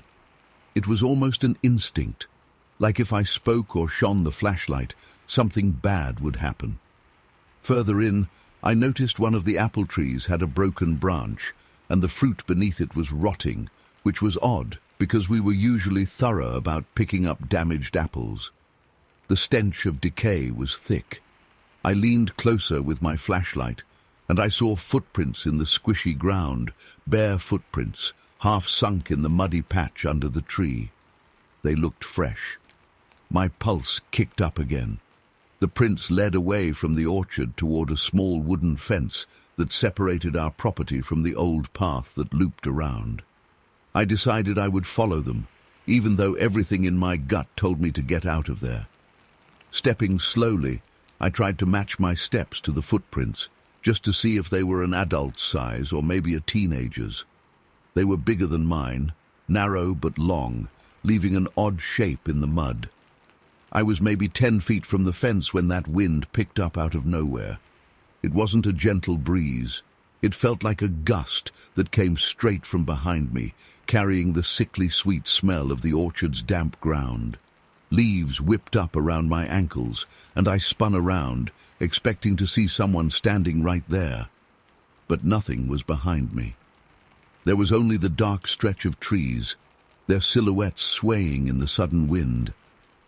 I faced the fence again, and my breath hitched. The figure with the hat was back, standing just on the other side, as if it had been there the entire time. I couldn't see its face, but I sensed it looking at me. It was the most unnerving feeling. My stomach dropped, and my hands began to sweat so much I almost dropped the flashlight. The strangest part is, I couldn't move. I wasn't locked in place by force. I just felt too terrified to do anything but stare. Then, with a slight tilt of its head, the figure lifted a hand. It wasn't a wave, more like a slow, stiff motion, as if it was pointing at me, or beckoning me. My heart hammered in my chest, and a cold sweat trickled down the back of my neck. Then I blinked, and in that fraction of a second, the figure was just gone. No sound of footsteps, no rustle in the grass, no sign it had ever been there. The fence was empty, only the faint moonlight draped over the rails. I can't even describe the mix of relief and dread that washed over me. Part of me was thankful it was gone, while another part wanted some proof that I wasn't losing my mind. I ended up wandering around the orchard for a while, trying to make sense of everything. I looked for more footprints, checked some of the reflective tapes. but nothing else seemed disturbed. It was like whatever happened had been confined to that one spot by the fence. The wind died down as quickly as it had started, and the orchard settled back into that eerie, perfect silence. By the time I got back home, it was almost 3 in the morning. My parents were asleep, and I didn't have the courage to wake them up and explain what I'd seen. I just sank into my bed, my mind racing with questions. My imagination conjured up every creepy story I'd ever heard about the orchard caretaker, the supposed spirit that checks on the harvest. But seeing something like that firsthand is different. It felt so real, too real. I still don't know what I witnessed. Could have been a trespasser, an illusion caused by exhaustion, or maybe something else that defies a neat explanation. But I can't forget the sight of that silhouette and the way it seemed to watch me. The orchard was always a place I associated with family and tradition, but after that night, I realized there might be more in those rows of trees than just apples and memories. Sometimes, late at night, I replay that moment in my head, trying to figure out if there was something I missed, a noise, a clue, a reason for it all. But there isn't. It started out of nowhere and ended just as abruptly. And to this day, I've got no solid answers, only the certainty of what I felt and saw. Even though the harvest is done every year and everything returns to normal, I can't shake the lingering thought that maybe that figure is still out there, roaming between the trees, waiting for the next time someone is foolish enough, like I was, to go looking for it. Story 19. I remember that late afternoon in Ivy Hills like it was yesterday. I was only a few months out of college, fresh into my career as a biologist, and I'd been assigned to study the local salt marshes for any signs of environmental imbalance. It seemed like the perfect chance to do something meaningful. I'd been collecting water samples, cataloguing aquatic plants, and generally just getting a feel for the marsh's ecosystem. But that day, everything changed. I'd heard rumors for a couple of weeks about a strange figure lurking among the reeds. Most people shrugged it off as a local legend, some guardian of the waters kind of story. Others insisted it was probably just an otter or a large beaver. Part of me wanted to believe them and ignore the eerie stories. After all, I'm a scientist. I trust evidence, not folklore.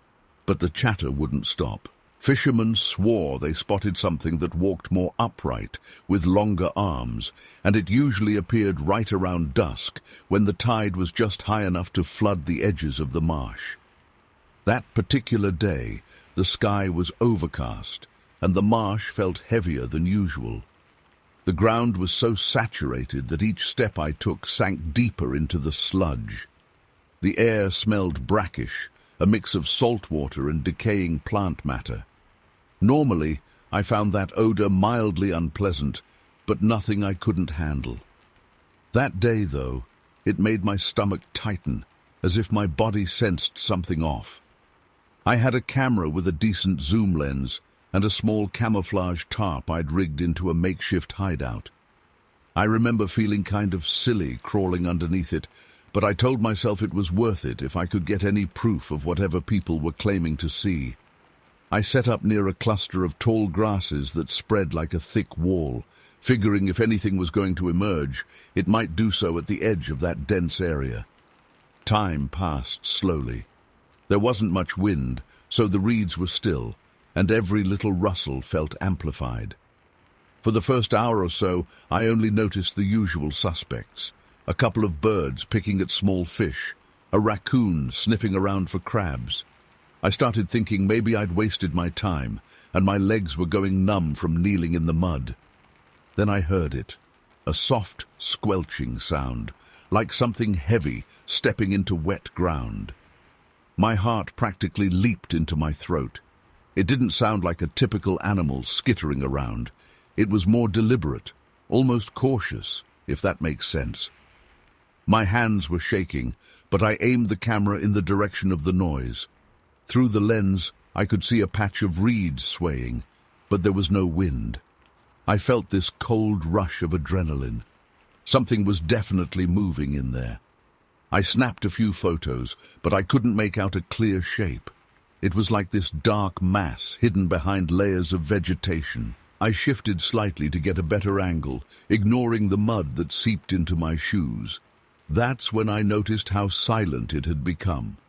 The frogs had stopped croaking, and I couldn't hear the usual buzzing of insects. It was like the marsh was holding its breath.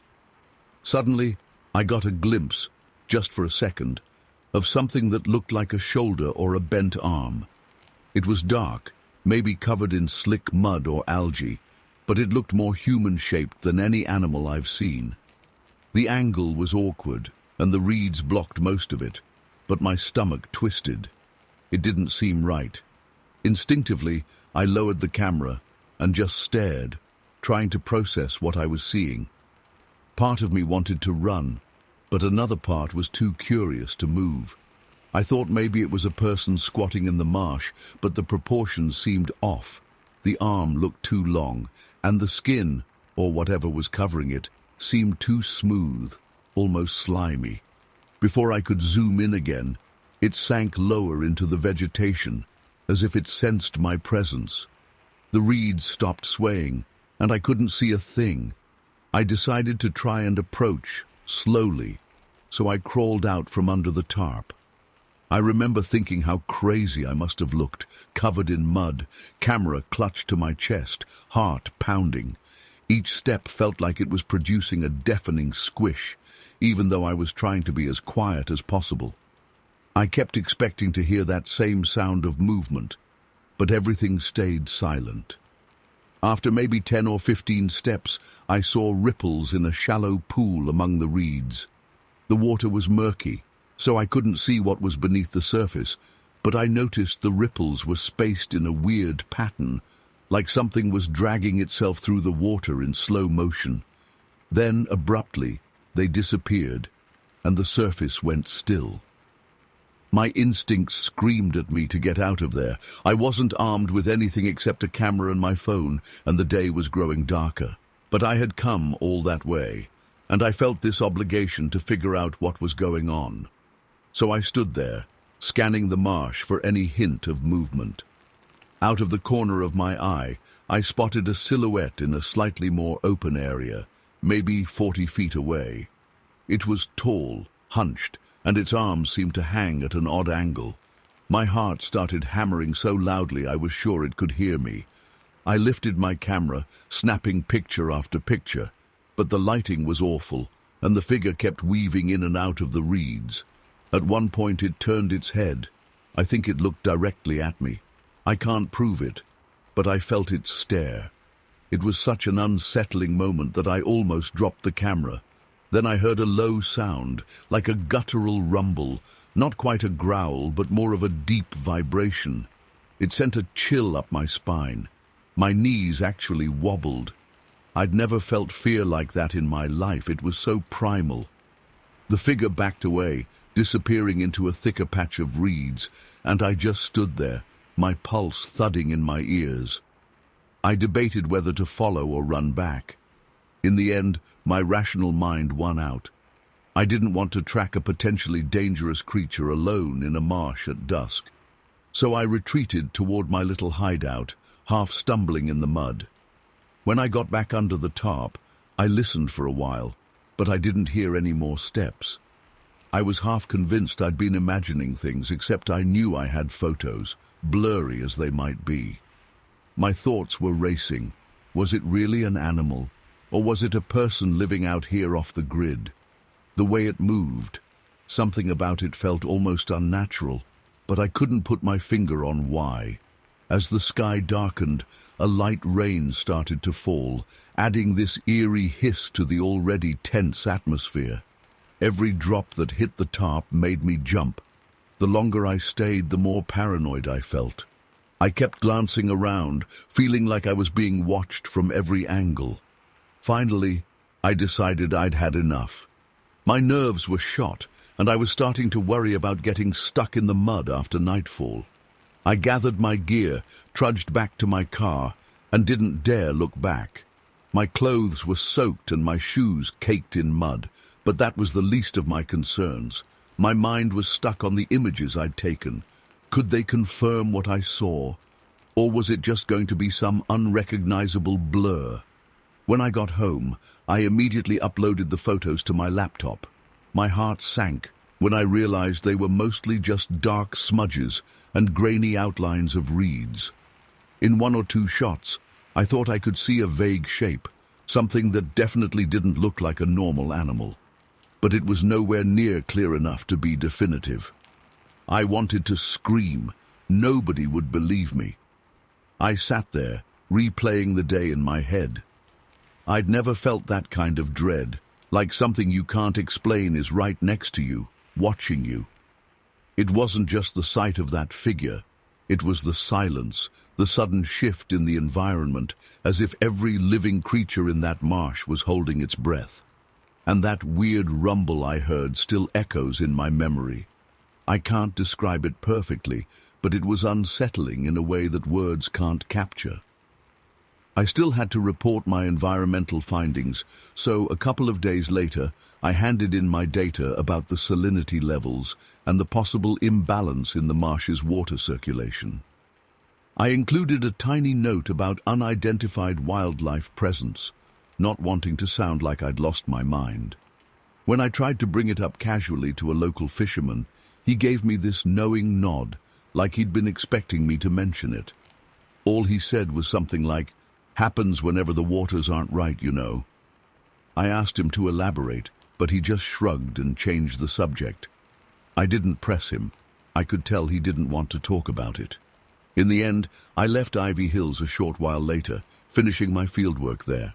The weirdest part is that there were no more sightings during my remaining days in the area. Nothing else bizarre happened. It was like that single day was the culmination of all the rumors, and then it just stopped. No more muddy footprints, no more rustling in the reeds. The marsh returned to its normal, slightly eerie self. And just like that, I was done and gone. I still think about it whenever I drive past a marsh or see a muddy shoreline. A part of me wonders if that figure is still out there, silently roaming, watching us mess with the environment. Sometimes late at night, I replay those seconds in my mind, trying to figure out if it was really some unknown creature or just a trick of my imagination. But I know what I felt. I know that dread wasn't just in my head. To this day, I can't fully explain what I saw that afternoon. All I can say is that it felt real, and it terrified me in a way nothing else ever has. And in a strange way, it also made me take environmental issues more seriously than ever. Because if there really is something out there, some sort of guardian or entity that appears when the ecosystem is threatened, then maybe we should pay attention. Maybe we owe it to ourselves and whatever that thing is to keep the waters balanced. I wish I had a neat conclusion, but I don't. That day just happened, and then it was over, like a nightmare that doesn't fully fade when you wake up. I guess all I can do is share it and hope someone else can offer an explanation, because I sure don't have one. Story 20. I still get chills just thinking about that afternoon up in Cherry Grove. It was sometime in the early fall of 2023, and I was part of a group mapping lesser-known trails in the mountainous region around there. I'm Peyton Sinclair, a guide by trade, and I've always had a soft spot for local legends. I guess you could say I crave those eerie stories, but nothing I'd heard before ever prepared me for what happened that single day. We'd been in the area for about a week, making good progress. The plan was to chart hidden trails for weekend hikers, figure out where camping spots were safe, and gather interesting folklore to include in our notes. By that morning, word had already spread among us about some large figure sightings. A few folks claimed they saw something tall standing near the edges of the cliffs, like it was watching us. Some said it was just a trick of the light or maybe another hiker messing around. I honestly didn't pay much attention until that day. It started off like any normal morning on an expedition. We woke up early, had a quick breakfast of oatmeal and strong coffee, and prepared our gear for a climb up this rocky face we hadn't fully mapped yet. The sky was clear, which made it perfect for documenting new routes. I remember feeling this weird mix of excitement and unease. I couldn't shake the sense that we were being watched, even though I kept telling myself it was just my imagination running wild. We set out on a steep path that led to a lookout point. It was me, Milo, one of the guys who swore he saw a giant silhouette the day before, and 3 others. As we climbed, little rocks and gravel kept rolling down behind us, like someone was following at a distance. Each time I glanced over my shoulder, there was nothing there. It's not unusual for small slides to happen on rocky terrain, so I tried not to spook myself. Still, that creeping tension in my gut wouldn't fade. The higher we went, the harder it got to ignore the feeling. Everything seemed way too quiet. We're talking about a region where you at least hear birds or a gust of wind through the trees. But that morning, it felt like the entire mountain was holding its breath. There was a faint breeze, but it did nothing to lighten the suffocating silence. And then we heard it. A low, raspy whistle echoing against the rocks. I froze. Milo turned to me, eyes wide. Nobody said a word, but we all heard the same thing. It wasn't a bird call or the wind. It was too controlled, too deliberate. It almost sounded like someone trying to get our attention from a distance. The hair on my arms stood on end. I aimed my flashlight. Even though it was daytime, the overcast above us dulled the sun a bit, toward the source, but there was just a rocky slope and sparse vegetation. Nothing unusual. We pressed on, trying to brush it off. Then, maybe 10 minutes later, we reached this plateau near the summit, just a flat area of rock overlooking the valley. The view was gorgeous, and on any other day, it would have been the highlight. But right then, I felt more uneasy than ever. I spotted fresh footprints, much bigger than my own. They led toward the edge of the plateau. I counted at least 4 or 5 distinct prints, and they were spaced in a strange way, like whoever made them had a long stride, but was oddly deliberate with their steps. Milo crouched down to get a closer look, and he muttered something like, "No way, those are from a normal hiker." They were wide and slightly longer than what a size 12 boot would make, but the edges were scuffed as though the soles had a deep tread. We followed them carefully, stepping around them so we wouldn't mess up the pattern, and they led right to the cliff's edge, then vanished. There was no obvious path leading away from that spot, just a sheer drop. It looked like something, or someone, either jumped or climbed down somehow. I felt my heart pounding. I got that cold sweat feeling across my back. At that moment, I remembered the rumors. A guardian of the mountain, a large figure sometimes seen at dawn or dusk, always watching from high vantage points. Part of me laughed at how silly it sounded. Part of me was terrified it might actually be true. Suddenly, Milo yelped, and I nearly dropped my flashlight. He pointed across the gap to another ridge maybe 100 yards away. "There," he said in a harsh whisper. My eyes followed his finger. Standing near the far edge was something tall, definitely humanoid. It was too far to make out clear details, but it looked solid and upright. My mouth went dry. I tried to wave or call out, but the wind rose in that instant, carrying away my voice. And just like that, the figure shifted, like it ducked or moved sideways, and was gone behind the rocks. All of us scrambled to see if it would reappear. We waited in total silence, but nothing moved. The wind cut across the cliffs, whistling through the cracks in the rock. I felt a knot in my stomach, the kind you get when you realize you might be in over your head. After about 5 minutes, we decided to head over to that ridge, but the path leading there was treacherous. A small misstep meant a dangerous fall. Still, we were determined to see if we could find any sign of another person. It took us maybe half an hour to circle around the mountain to that other side. The whole way, I was hyper-aware of every noise, pebbles clinking, the scuff of boots, my own pulse thudding in my ears. When we finally got there, we found more footprints. This time, they looked smudged, like whoever it was tried to erase them. We also noticed a weird pile of stacked rocks, almost like someone had built a crude marker. Then we heard that whistle again, faint, short, and echoey. We spun around, scanning the cliffs. The whistle sounded so close, but the rocky terrain made it bounce in every direction. I started feeling panicked. It dawned on me that maybe this wasn't just some hiker messing with us, maybe it was something else entirely. I tried to keep my cool, but my heart was racing, and my hands were shaking so bad I nearly dropped my map.